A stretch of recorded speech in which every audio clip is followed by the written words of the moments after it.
ಆತ್ಮೀಯ ವೀಕ್ಷಕರೆಲ್ಲರಿಗೂ ನಮಸ್ಕಾರ, ಶುಭೋದಯ. ನಿಮ್ಮ ನೆಚ್ಚಿನ ಓಂಕಾರ ನೇರ ಪ್ರಸಾರ ಕಾರ್ಯಕ್ರಮಕ್ಕೆ ಪ್ರೀತಿಪೂರ್ವಕ ಸ್ವಾಗತ, ಸುಸ್ವಾಗತ ವೀಕ್ಷಕರೆಲ್ಲರಿಗೂ.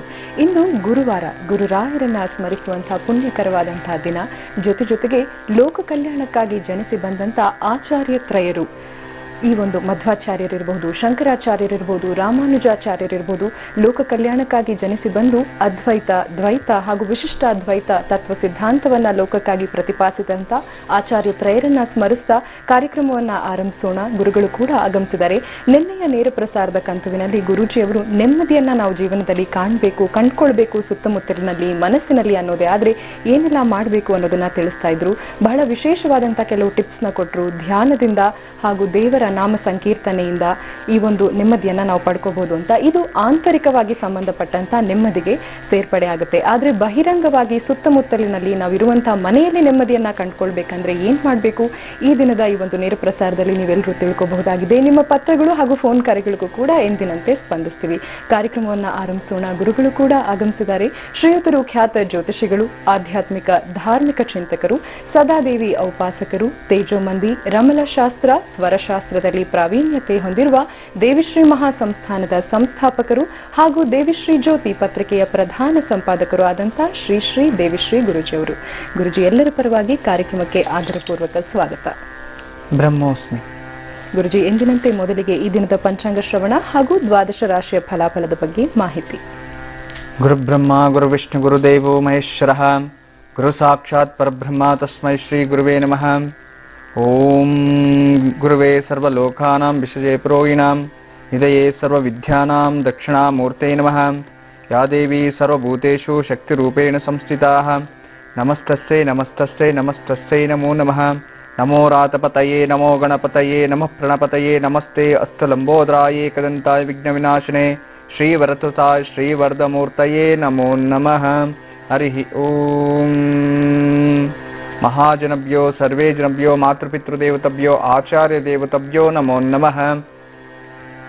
ಶ್ರೀ ವಿಜಯನಾಮ ಸಂವತ್ಸರ ಉತ್ತರಾಯಣ ಹೇಮಂತ ಋತೋ ಪುಷ್ಯಮಾಸ,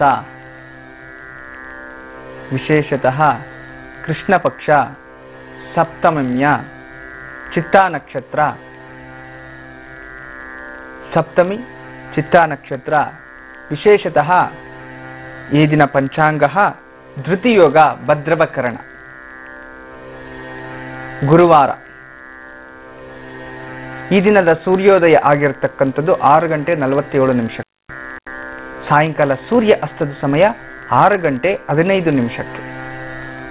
ಈ ಪ್ರಕಾರವಾಗಿ ಈ ದಿನ ಅತ್ಯಂತ ಸುಮುಹೂರ್ತ, ಸುಕಾಲ, ಸುವೇಳೆ. ಅಭಿಜಿತ್ ಲಗ್ನ. ಅಭಿಜಿತ್ ಲಗ್ನ ಮಧ್ಯಾಹ್ನ 12:10 ರಿಂದ 12:50 ತನಕ 40 ನಿಮಿಷಗಳ ಕಾಲ ಇರುತ್ತೆ. ಇನ್ನು ಅತ್ಯಂತ ದುರ್ಮುಹೂರ್ತ ಈ ದಿನ 10:30 ರಿಂದ 11:30 ತನಕ, ಹಾಗೂ ಸಂಜೆ 4 ರಿಂದ 6 ಗಂಟೆ ತನಕ ಇರುತ್ತೆ. ಈ ಸಮಯದಲ್ಲಿ ಯಾವುದೇ ಒಂದು ನಿರ್ಧಾರಗಳನ್ನು ನೀವು ತಗೋಬಾರದು. ಇನ್ನು ಚಿತ್ತಾ ನಕ್ಷತ್ರದಲ್ಲಿ ಚಂದ್ರನಿದ್ದಾಗ ಯಾವ ಯಾವ ರಾಶಿಯವರಿಗೆ ಏನು ಫಲ? ಮೊದಲಿಗೆ ಮೇಷರಾಶಿ.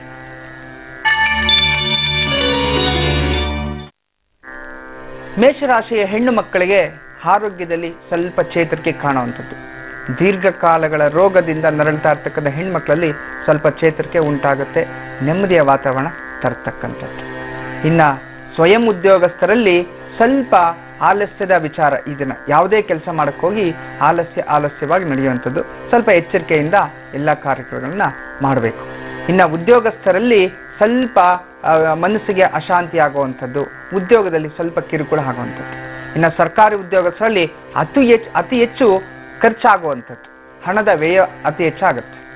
ಇನ್ನು ವಯೋವೃದ್ಧರಲ್ಲಿ ಆರೋಗ್ಯದಲ್ಲಿ ಪ್ರಗತಿ, ಮಕ್ಕಳಿಂದ ನೆಮ್ಮದಿ. ಇನ್ನು ವಿಶೇಷವಾಗಿ ಮಕ್ಕಳ ವಿಚಾರದಲ್ಲಿ ಇನ್ನು ಸ್ವಲ್ಪ ಜಾಗ್ರತೆ ಇರಬೇಕು. ರೋಡ್ ಕ್ರಾಸ್ ಮಾಡಬೇಕಾದ್ರೆ, ದಾರಿಯಲ್ಲಿ ಹೋಗ್ತಿರ್ಬೇಕಾದ್ರೆ, ಅಥವಾ ಮೇಲಿಂದ ಯಾವುದಾದ್ರೂ ವಸ್ತುಗಳು ಬೀಳುವಂಥದ್ದು, ಅಥವಾ ಯಾವುದಾದ್ರೂ ಈ ಮಣ್ಣಿನ ಕೆಲಸಗಳು ಮಾಡ್ತಿರ್ಬೇಕಾದ್ರೆ, ಮನೆ ಕಟ್ತಿರ್ಬೇಕಾದ್ರೆ ಹತ್ರ ಹೋಗಿ ನಿಂತ್ಕೊಳ್ಳೋಕೆ ಹೋಗಬೇಡಿ. ಸ್ವಲ್ಪ ಜಾಗ್ರತೆಯನ್ನು ವಹಿಸಿ. ಇದನ್ನ ಎಲ್ಲಾ ರೀತಿಯ ವಿಶೇಷತೆಗಳನ್ನ, ಎಲ್ಲಾ ರೀತಿಯ ಶುಭಫಲಗಳನ್ನ ನೀವು ಪಡೆಯಬೇಕು ಅಂದ್ರೆ ದುರ್ಗಾದೇವಿ ಆರಾಧನೆ ಮಾಡಿ ಎಲ್ಲಾ ರೀತಿಯ ಶುಭಫಲಗಳನ್ನ ಪಡೆಯಿರಿ. ಇದೀಗ ವೃಷಭ ರಾಶಿ.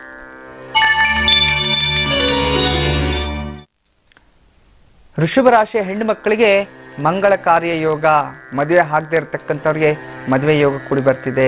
ಈ ದಿನ ಯಾವುದಾದ್ರೂ ಈ ವಧುವರರ ಅನ್ವೇಷಣೆಗಳು ಮಾಡುವಂಥವ್ರು ಮಾಡಿ, ಅಥವಾ ಆನ್ಲೈನಲ್ಲಿ ಏನಾದರೂ ಸೇರಿಸ್ಬೇಕಾದ್ರೆ ಸೇರಿಸಿ ಅತಿ ಬೇಗ ಶುಭವಾರ್ತೆ ಕಾಣುವಿರಿ. ಮತ್ತು ಹೆಣ್ಣು ಮಕ್ಕಳಿಗೆ ಧನಯೋಗ, ಧನಲಾಭ ಇರತಕ್ಕಂಥದ್ದು. ಇನ್ನು ಸ್ವಯಂ ಉದ್ಯೋಗಸ್ಥರಿಗೆ ಸ್ವಲ್ಪ ಸಂಪಾದನೆಗಿಂತ ಖರ್ಚೇ ಅತಿ ಹೆಚ್ಚಿರುತ್ತೆ. ಇದನ್ನು ನೀವು ಹೋಗ್ತೀರಿ, ನಿಮ್ಮ ದುಡ್ಡಲ್ಲಿ ಸಂಪಾದನೆಗಿಂತ ಹೆಚ್ಚು ಖರ್ಚು ಜಾಸ್ತಿ ಇರುತ್ತೆ. ಇನ್ನು ಉದ್ಯೋಗಸ್ಥರಲ್ಲಿ ಎಲ್ಲ ಕೆಲಸ ಕಾರ್ಯಗಳಲ್ಲಿ ಸ್ವಲ್ಪ ಅಭಿಜ್ಞೆಗಳನ್ನು ಕಾಣುವಂಥದ್ದು, ಕಂಪ್ಲೀಟ್ ಮಾಡಕ್ಕೆ ಆಗದೆ ಇರುವಂಥದ್ದು. ಇನ್ನು ಸರ್ಕಾರಿ ಉದ್ಯೋಗಸ್ಥರಲ್ಲಿ ಹಿರಿಯ ಅಧಿಕಾರಿಗಳನ್ನ ಸ್ವಲ್ಪ ನೆಮ್ಮದಿ ಹಾಳಾಗುವಂಥದ್ದು, ಜಾಗ್ರತೆ ವಹಿಸಿ. ವಯೋವೃದ್ಧರಲ್ಲಿ ಈ ದಿನ ಉತ್ತಮವಾದ ಪ್ರತಿಫಲ ಇರತಕ್ಕಂಥದ್ದು, ಚೆನ್ನಾಗಿರುತ್ತೆ. ದೂರದಿಂದ ಯಾವುದೋ ಒಂದು ಶುಭವಾರ್ತೆ ಬರ್ತಿದೆ ಮತ್ತು ಕೋರ್ಟು ಕಚೇರಿಗಳು, ಪಿತ್ರಾರ್ಜಿತ ಆಸ್ತಿಯಲ್ಲಿ ನೆಮ್ಮದಿ ತರುವಂಥದ್ದು. ಇನ್ನು ಮಕ್ಕಳ ವಿಚಾರದಲ್ಲಿ ಈ ದಿನ ವಿದ್ಯಾರ್ಜನೆ, ಜ್ಞಾನಾಭಿವೃದ್ಧಿ ಅಂತ ಹೇಳ್ತಿದೆ, ತುಂಬ ಚೆನ್ನಾಗಿರುವಂಥ ವಾತಾವರಣ. ಮತ್ತಷ್ಟು ಶುಭಫಲಗಳು ನೀವು ಇವತ್ತು ಪಡಿಬೇಕು ಅನ್ನೋದಾದ್ರೆ ಹನುಮಂತನ ಸ್ತೋತ್ರ ಅಥವಾ ಹನುಮನಿಗೆ ತುಳಸಿ ಅರ್ಚನೆ ಅಥವಾ ಹನುಮನ ನಾಮಸ್ಮರಣೆ ಮಾಡೋದ್ರಿಂದ ಎಲ್ಲಾ ರೀತಿಯ ಶುಭಫಲಗಳು ನಿಮ್ಮದೇ ಆಗುತ್ತೆ. ಇದೀಗ ಮಿಥುನ ರಾಶಿ.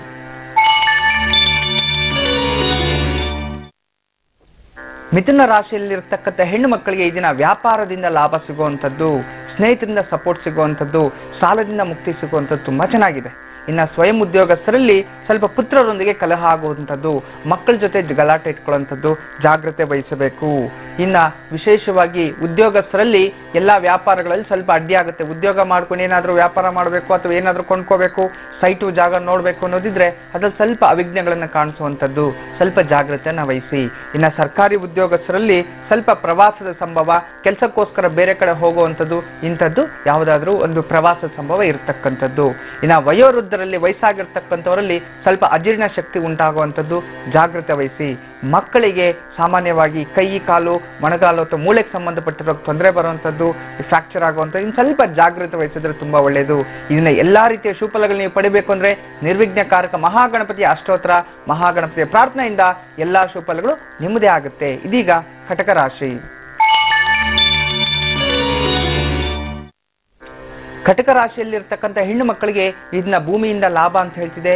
ಭೂಮಿಯ ವ್ಯವಹಾರ ಅಥವಾ ನಿಮ್ಮ ಹೆಸರಲ್ಲಿ ರಿಜಿಸ್ಟ್ರೇಷನ್ ಮಾಡ್ಕೊಳ್ಳೋರಿಗೆ, ಅಥವಾ ನೀವೇನಾದ್ರೂ ಭೂಮಿ ವ್ಯವಹಾರ, ಮನೆ ಕಟ್ಟಬೇಕು, ಈ ರೀತಿ ಏನಾದ್ರೂ ನಿಮ್ಮ ಹೆಸರಲ್ಲಿ ಸೈಟ್ ಇದ್ರೆ ಅದ್ರ ಮಾರೋದಾಗ್ಲಿ ಕೊಂಡ್ಕೊಳ್ಳೋದಾಗ್ಲಿ, ಅಥವಾ ವ್ಯವಸಾಯಸ್ಥರು ಅಷ್ಟೇ ಹೆಣ್ಮಕ್ಳ ವಿಚಾರದಿಂದ ವಿಶೇಷ ಲಾಭ ಪಡೆಯುವಂಥದ್ದು ಮತ್ತು ಆರ್ಥಿಕತೆಯಲ್ಲಿ ಪ್ರಗತಿ ಆಗುವಂಥದ್ದು ಚೆನ್ನಾಗಿದೆ. ಇನ್ನು ಸ್ವಯಂ ಉದ್ಯೋಗಸ್ಥರಿಗೆ ಕುಟುಂಬದಲ್ಲಿ ಸ್ವಲ್ಪ ಕಲಹಗಳು ಉಂಟಾಗುವಂಥದ್ದು, ಜಾಗ್ರತೆ ವಹಿಸಬೇಕು. ಮತ್ತೆ ಸರ್ಕಾರಿ ಉದ್ಯೋಗಸ್ಥರಲ್ಲಿ ಎಲ್ಲಾ ರೀತಿಯ ಅಭಿವೃದ್ಧಿ, ಪ್ರಮೋಷನ್ ಸಿಗುವಂಥದ್ದು, ಉನ್ನತ ಮಟ್ಟಕ್ಕೆ ಹೋಗುವಂಥದ್ದು, ಏನೋ ಮನಸ್ಸಿಗೆ ನೆಮ್ಮದಿ ಸಿಗುವಂಥದ್ದು. ಇನ್ನು ಉದ್ಯೋಗಸ್ಥರಿಗೆ ಪ್ರೈವೇಟ್ ಉದ್ಯೋಗ ಮಾಡತಕ್ಕಂಥವರಲ್ಲಿ ಸ್ವಲ್ಪ ಜಾಗ್ರತೆ ವಹಿಸಬೇಕು. ಕಷ್ಟಕ್ಕೆ ತಕ್ಕಂತೆ ಪ್ರತಿಫಲ ಸಿಗೋದಿಲ್ಲ, ಆದರೆ ಅತಿ ಹೆಚ್ಚು ಒತ್ತಡಗಳು ಇರುತ್ತೆ, ಜಾಗ್ರತೆ ವಹಿಸಿ. ಇನ್ನು ವಯೋವೃದ್ಧರಿಗೆ, ಹಿರಿಯರಿಗೆ ಆರೋಗ್ಯದಲ್ಲಿ ಸ್ವಲ್ಪ ಅಶುಭ ವಾರ್ತೆಯನ್ನು ಕಾಣುವಿರಿ ಅಂತ ಜಾಗ್ರತೆ ವಹಿಸಬೇಕು. ಇದನ್ನ ಅನಾರೋಗ್ಯ ಏನಾದರೂ ಕಂಡು ಬರಬಹುದು, ಎಚ್ಚರಿಕೆ ವಹಿಸಿ. ಇನ್ನು ಮಕ್ಕಳ ವಿಚಾರದಲ್ಲಿ ಕ್ರೀಡಾಪಟುಗಳಿಗೆ, ಸ್ಪೋರ್ಟ್ಸ್ ಮ್ಯಾನ್ಸ್ ಇಂಥವ್ರಿಗೆಲ್ಲ ವಿಶೇಷವಾದ ಲಾಭದ ದಿನ ಆಗಿರುತ್ತೆ. ಮತ್ತಷ್ಟು ಶುಭಫಲಗಳು ಈ ದಿನ ನೀವು ಪಡಿಬೇಕು ಅನ್ನೋದಾದ್ರೆ ವಿಶೇಷವಾಗಿ ನೀವು ಸುಬ್ರಹ್ಮಣ್ಯ ಸ್ವಾಮಿ ಅಷ್ಟೋತ್ರ ಓದ್ಕೊಳ್ಳಿ, ಎಲ್ಲಾ ರೀತಿಯ ಶುಭಫಲಗಳು ನಿಮ್ಮದೇ ಆಗುತ್ತೆ. ಇದೀಗ ಸಿಂಹರಾಶಿ. ಸಿಂಹರಾಶಿಯ ಹೆಣ್ಣು ಮಕ್ಕಳಿಗೆ ಈ ದಿನ ಸ್ವಲ್ಪ ಅಧಿಕ ಒತ್ತಡ, ಮನೆಯಲ್ಲಿ ಹಿರಿಯರಿಂದ ಏನೋ ಕಿರುಕುಳ ಅಥವಾ ಯಾರಾದರೂ ಸೂಕ್ಷ್ಮವಾಗಿ ಮಾತಾಡ್ಬಿಡ್ತಾರೆ, ಮನಸ್ಸಿಗೆ ಬೇಜಾರು ಮಾಡ್ಕೊಳ್ಳುವಂಥದ್ದು, ಜಾಗ್ರತೆ ವಹಿಸಿ. ಮತ್ತು ಸ್ವಯಂ ಉದ್ಯೋಗಸ್ಥರಲ್ಲೂ ಸಹ ಒತ್ತಡ ಜಾಸ್ತಿ ಇರುತ್ತೆ. ಇದನ್ನ ತುಂಬಾ ಕಷ್ಟಪಟ್ಟೆ, ನಾನು ಅದಕ್ಕೆ ತಕ್ಕಂತೆ ಪ್ರತಿಫಲ ಸಿಕ್ಕಿಲ್ಲ ಅನ್ನೋ ಒಂದು ವಿಚಾರದಲ್ಲಿ ಜಾಗ್ರತೆ ವಹಿಸಬೇಕು. ಇದನ್ನ ಸ್ವಲ್ಪ ಮಟ್ಟಿಗೆ ಎಲ್ಲಾ ರೀತಿಯಲ್ಲೂ ಯಾವ್ಯಾವ ಸಮಯಕ್ಕೆ ಮಾಡ್ಕೋಬೇಕಾ, ಹೋಗ್ಬೇಕಾ, ಬೇಡವಾ, ಸುಮ್ಮನೆ ಕಾಲಹರಣ ಮಾಡೋದು ಬೇಡ ಅನ್ನೋದು ಯೋಚನೆಯಲ್ಲಿ ಇಟ್ಕೊಂಡು ಮೊದಲೇ ಒಂದು ಕಾಲ್ ಮಾಡಿ, ಫೋನ್ ಮಾಡಿ ತಿಳ್ಕೊಂಡು ಹೋಗಿ, ಖಂಡಿತ ಒಳ್ಳೇದಾಗತ್ತೆ. ಇನ್ನ ವಿಶೇಷವಾಗಿ ಉದ್ಯೋಗಸ್ಥರಲ್ಲಿ ಹೆಣ್ಣು ಮಕ್ಕಳಿಂದ ತೊಂದರೆ ಆಗುವಂಥದ್ದು, ಯಾರೋ ಮೋಸ ಮಾಡೋರು, ವಂಚನೆ ಮಾಡೋರು ನಿಮ್ಮಿಂದ ಇರ್ತಾರೆ, ಸ್ವಲ್ಪ ಜಾಗ್ರತೆ ವಹಿಸಿ. ಮತ್ತು ಸ್ತ್ರೀ ಮೂಲಕ ನಿಮಗೆ ಯಾವುದಾದ್ರು ರೋಗಗಳು ಸಂಭವಿಸಬಹುದು, ಜಾಗ್ರತೆ ವಹಿಸಬೇಕು. ಇನ್ನು ಸರ್ಕಾರಿ ಉದ್ಯೋಗಸ್ಥರಿಗೆ ಮಕ್ಕಳಿಂದ ಸಂತೋಷ ಸಿಗುವಂಥದ್ದು, ಮನೆಯಲ್ಲಿ ಯಾವುದೋ ಶುಭ ವಾರ್ತೆ, ಶುಭ ಸಮಾರಂಭಗಳ ಮಾತುಕತೆ, ವಿಚಾರಣೆ, ಚರ್ಚೆ ನಡೀತಿದೆ, ಉತ್ತಮವಾದ ದಿನ. ಇನ್ನು ವಯೋವೃದ್ಧರಲ್ಲಂತೂ ಆರೋಗ್ಯದಲ್ಲಿ ಚೇತರಿಕೆ, ಮಕ್ಕಳ ವಿಚಾರದಲ್ಲಿ ಮಕ್ಕಳಿಗೆ ಉದ್ಯೋಗ ಇಲ್ಲ, ಸರಿಯಾಗಿ ವಿದ್ಯಾಭ್ಯಾಸ ಇಲ್ಲ ಅನ್ನೋರು ಯಾವ್ದಾದ್ರು ಸ್ಕೂಲ್ ಸೀಟ್ ಬೇಕು, ಯಾವ್ದಾದ್ರು ಎಕ್ಸಾಮ್ ಬರಬೇಕು, ಕ್ಯಾಟ್ ಎಕ್ಸಾಮ್ ಸೆಲೆಕ್ಟ್ ಮಾಡ್ಕೋಬೇಕು, ಅಪ್ಲಿಕೇಶನ್ಸ್ ವಿದೇಶಗಳಲ್ಲಿ ಯಾವ್ದಾದ್ರು ಕಾಲೇಜಿಗೆ ಸೆಲೆಕ್ಷನ್ಸ್ ಇದ್ರೆ ಇದನ್ನ ಅಪ್ಲೈ ಮಾಡಿ, ಖಂಡಿತ ಒಳ್ಳೆ ಫಲಗಳನ್ನು ಅನುಭವಿಸಿರಿ.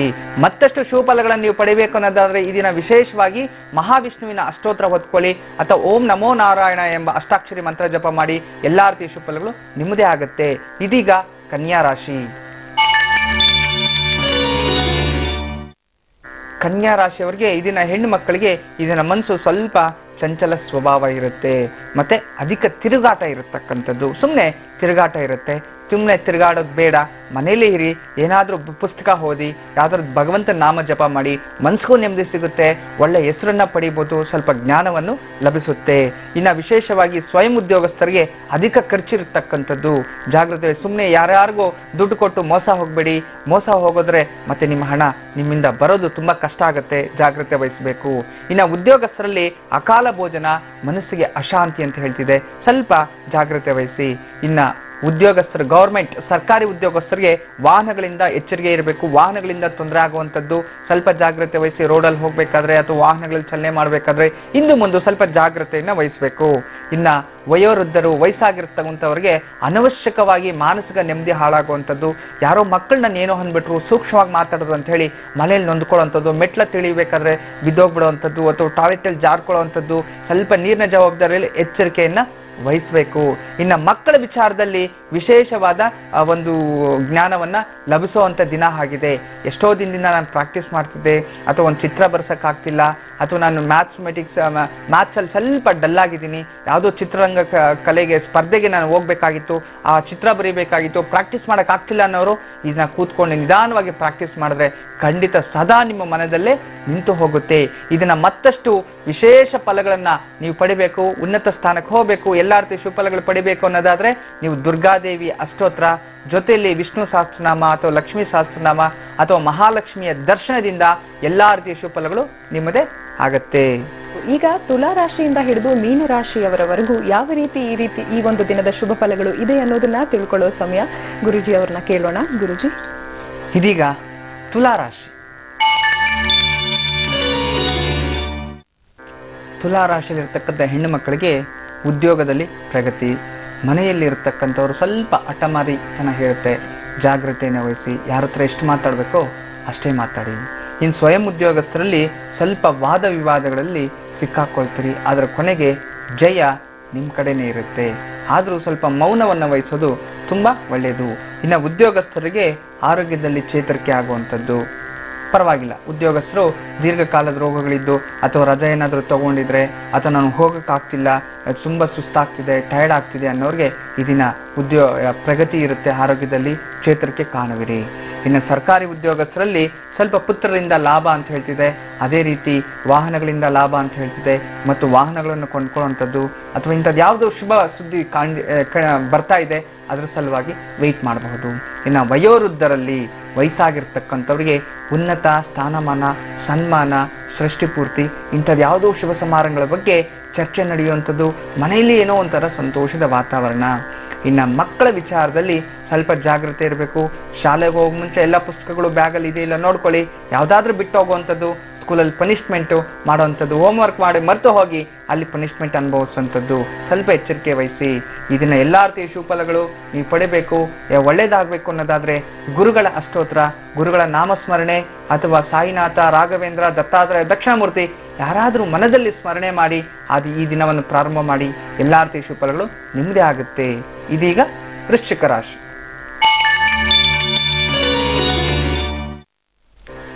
ವೃಶ್ಚಿಕ ರಾಶಿಯ ಹೆಣ್ಣು ಮಕ್ಕಳಿಗೆ ಈ ದಿನ ಅಧಿಕ ಕೋಪ, ಸಿಡುಕತನ ಜಾಸ್ತಿ ಇರ್ತಕ್ಕಂಥದ್ದು, ಸ್ವಲ್ಪ ಕಮ್ಮಿ ಮಾಡ್ಕೋಬೇಕು. ಕೋಪ ಅಷ್ಟು ಒಳ್ಳೆಯದಲ್ಲ, ಕೋಪದಿಂದ ಶತ್ರುತ್ವ ಬೆಳೆಯುತ್ತೆ, ಪ್ರೀತಿಯಿಂದ ಬಂಧುತ್ವ ಬೆಳೆಯುತ್ತೆ, ಅದರಿಂದ ಎಚ್ಚರಿಕೆ ವಹಿಸಬೇಕು.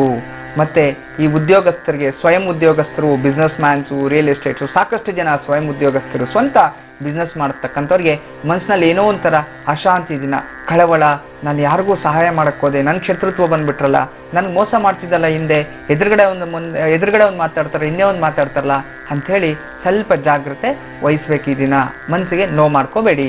ಅದೇ ರೀತಿ ಇನ್ನು ಉದ್ಯೋಗಸ್ಥರಿಗೆ, ಪ್ರೈವೇಟ್ ಉದ್ಯೋಗ ಮಾಡ್ತಕ್ಕಂಥವರಲ್ಲಿ ಇದನ್ನ ಅವರಿಗೆ ಕೆಲಸದಲ್ಲಿ ಅತಿ ಹೆಚ್ಚು ಒತ್ತಡ ಆಗುವಂಥದ್ದು, ಆದರೆ ಸಾಯಂಕಾಲ ವೇಳೆಗೆ ನೆಮ್ಮದಿಯ ವಾತಾವರಣ ತರತಕ್ಕಂಥದ್ದು. ಇನ್ನು ಸರ್ಕಾರಿ ಉದ್ಯೋಗಸ್ಥರಲ್ಲಿ ಉನ್ನತ ಪ್ರಗತಿ ಇರತಕ್ಕಂಥದ್ದು, ಇದನ್ನ ಏನೋ ಒಂಥರ ನೆಮ್ಮದಿ, ಸುಮಾರು ದಿನಗಳಿಂದ ಕೆಲಸ ಕಾರ್ಯ ಪೆಂಡಿಂಗ್ ಇರತಕ್ಕಂಥದ್ದು ಕಂಪ್ಲೀಟ್ ಮಾಡುವಂಥದ್ದು, ಉತ್ತಮ ಸ್ಥಾನ, ಮಾನ, ಲಾಭ ಎಲ್ಲವೂ ಸಿಗುವಂಥದ್ದು. ಇನ್ನು ವಯೋವೃದ್ಧರಲ್ಲಿ ಸ್ವಲ್ಪ ಜಾಗೃತೆ ವಹಿಸಬೇಕು. ಈ ಹೃದಯಕ್ಕೆ ಸಂಬಂಧಪಟ್ಟಿರೋ ಹಾಗೆ, ಹೊಟ್ಟೆಗೆ ಸಂಬಂಧಪಟ್ಟಿರೋ ಹಾಗೆ ಪೀಡೆಗಳು ಎದುರಾಗುವಂಥದ್ದು ಎಚ್ಚರಿಕೆ ವಹಿಸಿ. ಮಕ್ಕಳ ವಿಚಾರದಲ್ಲೂ ಸ್ವಲ್ಪ ಜಾಗೃತೆ ವಹಿಸಬೇಕು. ತಲೆಗೆ ಪೆಟ್ಟಾಗುವಂತಹ ಸಂಭವ ಇರುತ್ತೆ, ಅದನ್ನ ಎಚ್ಚರಿಕೆ ವಹಿಸಿ. ಮನೆಯಿಂದ ಬಿಟ್ಟು ಹೊರಗಡೆ ಹೋಗಕ್ಕೆ ಮುಂಚೆನೆ ಓಂ ನಮಃ ಶಿವಾಯ ಎಂಬ ಪಂಚಾಕ್ಷರಿ ಮಂತ್ರ ಅಥವಾ ಶಿವನ ಅಷ್ಟೋತ್ರ ಪಾರಾಯಣ ಮಾಡ್ಕೊಳ್ಳಿ. ಎಲ್ಲಾ ರೀತಿಯ ಶುಭಫಲಗಳು ನಿಮ್ಮದೇ ಆಗುತ್ತೆ. ಇದೀಗ ಧನುರ್ ರಾಶಿ.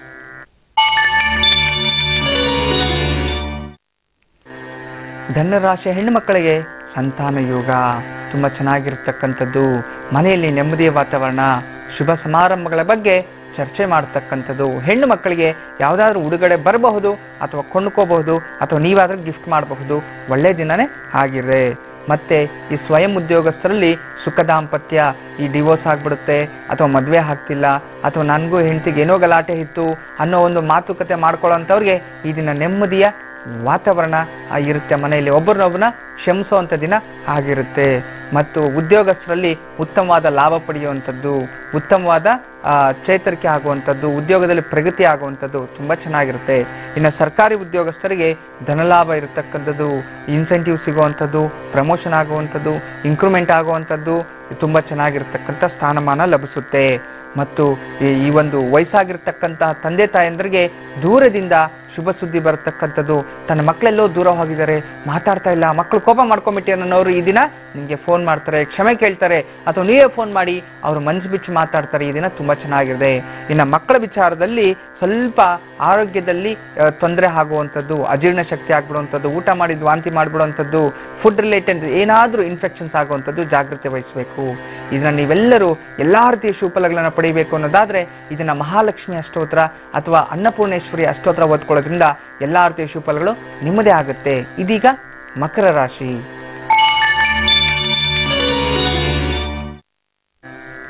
ಮಕರ ರಾಶಿಯವರಿಗೆ ಇದನ್ನ ಉತ್ತಮವಾದ ಫಲಗಳನ್ನೇ ಅನುಭವಿಸ್ತೀರಾ. ಇನ್ನ ಹೆಣ್ಣು ಮಕ್ಕಳಿಗಂತೂ ತುಂಬಾ ಚೆನ್ನಾಗಿರ್ತಕ್ಕಂತಹ ದಿನ. ಇನ್ನ ಅವರ ಕನಸು ನನಸಾಗುವಂಥದ್ದು, ಸಾಲದಿಂದ ಮುಕ್ತಿ ಆಗುವಂಥದ್ದು ತುಂಬಾ ಚೆನ್ನಾಗಿದೆ. ಇನ್ನು ಸ್ವಯಂ ಉದ್ಯೋಗಸ್ಥರಿಗೆ ಲಾಸ್ ಆಗ್ತಾ ಇರೋವಂಥದ್ದು ದಿಢೀರ್ ಲಾಭ ಪಡೆಯುವಂಥದ್ದು ಸ್ಟಾರ್ಟ್ ಆಗುತ್ತೆ. ಅಷ್ಟೇ ಅಲ್ಲ, ಈ ದಿನ ಯಾವುದೋ ಒಂದು ಹೊಸ ಕಾಂಟ್ರಾಕ್ಟ್ಗೆ ಸೈನ್ ಮಾಡುವಂಥದ್ದು, ಹೊಸ ಕಾಂಟ್ರಾಕ್ಟ್ ಸಿಗುವಂಥದ್ದು, ರಿಯಲ್ ಎಸ್ಟೇಟ್ ಮಾಡುವಂಥವ್ರಿಗೂ ಹೊಸದಾಗಿ ಯಾವುದಾದ್ರೂ ಸಾಧನೆ ಮಾಡತಕ್ಕಂಥದ್ದು, ಅಧಿಕ ಲಾಭ ಪಡೆಯುವಂಥದ್ದು ತುಂಬ ಚೆನ್ನಾಗಿದೆ. ಇನ್ನು ಉದ್ಯೋಗಸ್ಥರು ಪ್ರೈವೇಟ್ ಉದ್ಯೋಗ ಮಾಡತಕ್ಕಂಥವ್ರಿಗೆ ನೋಡಿ ಈ ಕೆಲಸದಲ್ಲಿ ಪ್ರಗತಿ ಕಾಣುವಂಥದ್ದು. ಈ ದಿನ ಎಷ್ಟೋ ದಿನದಿಂದ ನಾನು ಬ್ಯಾಕ್ ಇರ್ತಿದ್ದೆ, ಕಷ್ಟಕ್ಕೆ ಯಾವುದೋ ಒಂದು ಹೈಯರ್ ಪ್ರೆಷರ್ ಇತ್ತು ಅನ್ನೋರು ಈ ದಿನ ಪ್ರಶಂಸೆ ಸಿಗುತ್ತೆ. ಇನ್ನು ಸರ್ಕಾರಿ ಉದ್ಯೋಗಸ್ಥರಲ್ಲಿ ಸುತ್ತಮುತ್ತಲಿರತಕ್ಕಂಥ ಸ್ನೇಹಿತರನ್ನೇ ತೊಂದರೆ ಆಗುವಂಥದ್ದು, ಕಿರುಕುಳ ಆಗುವಂಥದ್ದು ಸ್ವಲ್ಪ ಎಚ್ಚರಿಕೆ ವಹಿಸಬೇಕು, ಇಲ್ಲಾಂದ್ರೆ ತೊಂದರೆ ತಪ್ಪಿದ್ದಲ್ಲ. ಇನ್ನು ವಯಸ್ಸಾಗಿರ್ತಕ್ಕಂಥವರಲ್ಲಿ ಈ ದಿನ ಆರೋಗ್ಯದಲ್ಲಿ ಪ್ರಗತಿ ಆಗಿದೆ. ಆದರೆ ಮಕ್ಕಳಿಂದ ಮನಸ್ಸಿಗಿಂದ ತೊಂದರೆ ಆಗ್ಬಿಡುತ್ತೆ. ನಿಮಗೆ ಮಕ್ಕಳೇನಾದ್ರೂ ಬೈದು ಬಿಡ್ತಾರೆ ಅಥವಾ ನಿಮ್ಮ ಕೋಪದಿಂದ ಮಕ್ಕಳು ದೂರ ಆಗುವಂಥದ್ದು ಇಂಥದ್ದೇನೋ ಅಶುಭ ಕಾದಿದೆ, ಅದನ್ನ ಸ್ವಲ್ಪ ಮೌನ ವಹಿಸೋದು ತುಂಬಾ ಒಳ್ಳೆಯದು. ಇನ್ನು ಮಕ್ಕಳ ವಿಚಾರದಲ್ಲಿ ತುಂಬಾ ಚೆನ್ನಾಗಿರ್ತಕ್ಕಂಥದ್ದು ನೋಡಿ. ದೀರ್ಘಕಾಲದ ರೋಗಗಳು ಶಮನ ಅಂತ ಹೇಳ್ತಿದೆ. ಈ ಸೈನಸ್ ಪ್ರಾಬ್ಲಮ್ ಇರತಕ್ಕಂಥವ್ರು, ನೇತ್ರ ಚಿಕಿತ್ಸೆ ಇರತಕ್ಕಂಥವ್ರು, ಇಂಥವ್ರಿಗೆಲ್ಲ ಒಳ್ಳೆ ದಿನನೇ ಒಳ್ಳೇದೇ ಆಗ್ತಿದೆ. ಈ ದಿನ ಮತ್ತಷ್ಟು ಶುಭಫಲಗಳು ಪಡಿಬೇಕು, ಎಲ್ಲಾ ರೀತಿಯ ಒಳ್ಳೇದಾಗಬೇಕು ಅನ್ನೋದಾದ್ರೆ ನೀವು ವಿಶೇಷವಾಗಿ ಸುಬ್ರಹ್ಮಣ್ಯ ಸ್ವಾಮಿ ಅಷ್ಟೋತ್ರ, ಸುಬ್ರಹ್ಮಣ್ಯ ಸ್ವಾಮಿ ನಾಮಸ್ಮರಣೆಯನ್ನ ಮಾಡೋದ್ರಿಂದ ಎಲ್ಲಾ ರೀತಿಯ ಶುಭಫಲಗಳು ನಿಮ್ಮದೇ ಆಗುತ್ತೆ. ಇದೀಗ ಕುಂಭರಾಶಿ. ಕುಂಭರಾಶಿಯ ಹೆಣ್ಣು ಮಕ್ಕಳಿಗೆ ಇನ್ನ ಸ್ವಲ್ಪ ಮನಸ್ಸಿಗೆ ಅಶಾಂತಿ. ಮನೆಯಲ್ಲಿ ಗಂಡ ಏನೋ ಹೇಳ್ಬಿಟ್ಟು ಜಗಳ ಮಾಡ್ಕೊಂಡ್ಬಿಟ್ಟಿರ್ತೀರಿ ಅಥವಾ ಅತ್ತೆ ಮಾವಂದ್ರೇನೋ ಬೈದು ಬಿಡ್ತಾರೆ ಅಂತ ಹೇಳಿ ಅಶಾಂತಿಯಿಂದ ಇರ್ತೀರಿ. ಅದರಿಂದ ಶಾಂತಿ ಸಿಗ್ಬೇಕಂತಂದ್ರೆ ಧ್ಯಾನ, ದೇವರ ಜಪದಿಂದ ನಿಮಗೆ ಮನಸ್ಸಿಗೆ ನೆಮ್ಮದಿ ಸಿಗುತ್ತೆ. ಇನ್ನು ಸ್ವಯಂ ಉದ್ಯೋಗಸ್ಥರಲ್ಲಿ ತಂದೆ ತಾಯಂದಿರಿಗೆ ಜಗಳ ಅಂತ ಹೇಳ್ತಿದೆ, ಅವ್ರ ಹತ್ರನೂ ಸ್ವಲ್ಪ ಜಾಗ್ರತೆ ವಹಿಸಬೇಕು. ಮತ್ತು ಮಕ್ಕಳನ್ನ ನೋಡ್ಲಿಕ್ಕೆ ಹೋಗುವಂಥದ್ದು, ದೂರದ ಪ್ರಯಾಣ ಸಂಭವ ಇರತಕ್ಕಂಥದ್ದು ಚೆನ್ನಾಗಿದೆ. ಯಾವುದೋ ಹೊಸ ವ್ಯಕ್ತಿಗಳ ಭೇಟಿ ಆಗುವಂಥದ್ದು, ಅಲ್ಲಿ ನೆಮ್ಮದಿಯ ವಾತಾವರಣ ತರುವಂಥದ್ದು ಚೆನ್ನಾಗಿರ್ತಕ್ಕಂಥದ್ದು.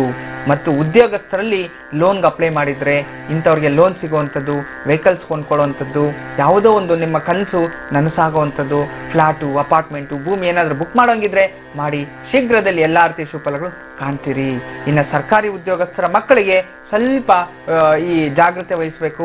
ಮಕ್ಕಳಿಂದ ತಂದೆ ತಾಯಿಗೆ ತೊಂದರೆ ಆಗುತ್ತೆ, ಮಕ್ಕಳು ಮಾಡೋ ತಪ್ಪಿಗೆ ತಂದೆ ತಾಯಿ ಶಿಕ್ಷೆಯನ್ನು ಅನುಭವಿಸ್ಬೇಕು ಅಂತ ಹೇಳಿ ಯಾವುದೋ ಒಂದು ಕರ್ಮ, ಪೂರ್ವಜನ್ಮದ ಕರ್ಮ ಫಲದಿಂದ ಈ ದಿನ ದಹಿಸುವಂಥದ್ದು ಎಚ್ಚರಿಕೆ ವಹಿಸಬೇಕು. ಮತ್ತೆ ಅದೇ ರೀತಿಯಾಗಿ ವಯೋವೃದ್ಧರಲ್ಲಿ ಸ್ವಲ್ಪ ಹೃದಯಕ್ಕೆ ಸಂಬಂಧಪಟ್ಟಿರೋ ಹಾಗೆ ಕಾಯಿಲೆಗಳನ್ನು ಎದುರಿಸುವಂಥದ್ದು ಸ್ವಲ್ಪ ಎಚ್ಚರಿಕೆ ವಹಿಸಿದ್ರೆ ಖಂಡಿತ ಒಳ್ಳೆಯದು. ಇನ್ನು ಮಕ್ಕಳ ವಿಚಾರದಲ್ಲಿ ಚರ್ಮಕ್ಕೆ ಸಂಬಂಧಪಟ್ಟಿರೋ ರೋಗಗಳು ಉಂಟಾಗುತ್ತೆ, ಜಾಗ್ರತೆ ವಹಿಸಬೇಕು.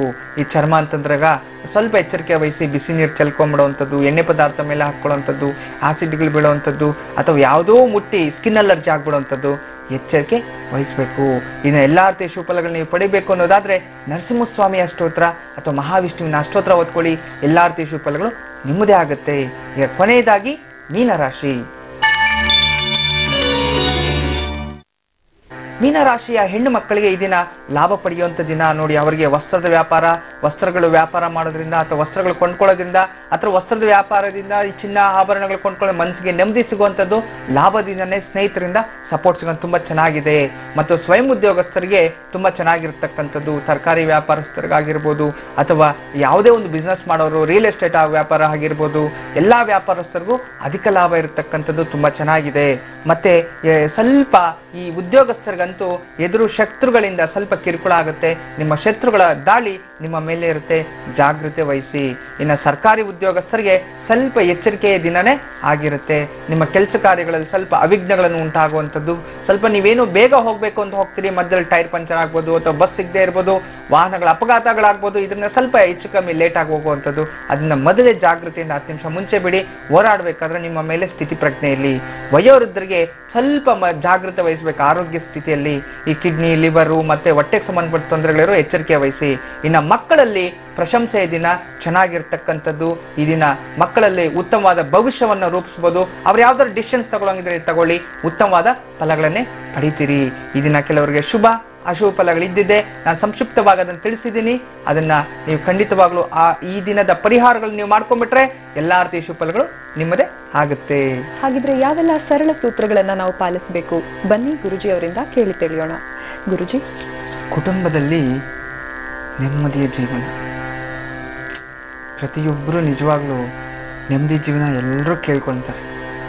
ದೇವ್ರ ಹತ್ರ ಹೋಗಿ ಕೇಳೋದೆ, ಪರಮಾತ್ಮ ನನಗೆ ನೆಮ್ಮದಿ ಕೊಡಪ್ಪ, ನನ್ನ ಸಂಸಾರ ಜೀವನದಲ್ಲಿ ಚೆನ್ನಾಗಿರಬೇಕು, ಹೆಂಡತಿ ಮಕ್ಕಳು ಚೆನ್ನಾಗಿರಬೇಕು ಅಂತ ಪುರುಷ ಪ್ರಾರ್ಥನೆ ಮಾಡಿದ್ರೆ, ಒಂದು ಹೆಣ್ಣು ಅಷ್ಟೆ, ಪರಮಾತ್ಮ ನನ್ನ ಗಂಡ ಒಳ್ಳೆ ಆಯುಷ್ ಕೊಡು, ಮಕ್ಕಳಿಗೆ ಒಳ್ಳೆ ವಿದ್ಯಾಬುದ್ಧಿ ಕೊಡು, ನನ್ನ ಸಂಸಾರವನ್ನು ಕಾಪಾಡಪ್ಪ ಅಂತ ಹೆಣ್ಮಗಳು ಪ್ರತಿನಿತ್ಯ ದೇವರ ಹತ್ರ ಪ್ರಾರ್ಥನೆ ಮಾಡ್ತಾರೆ.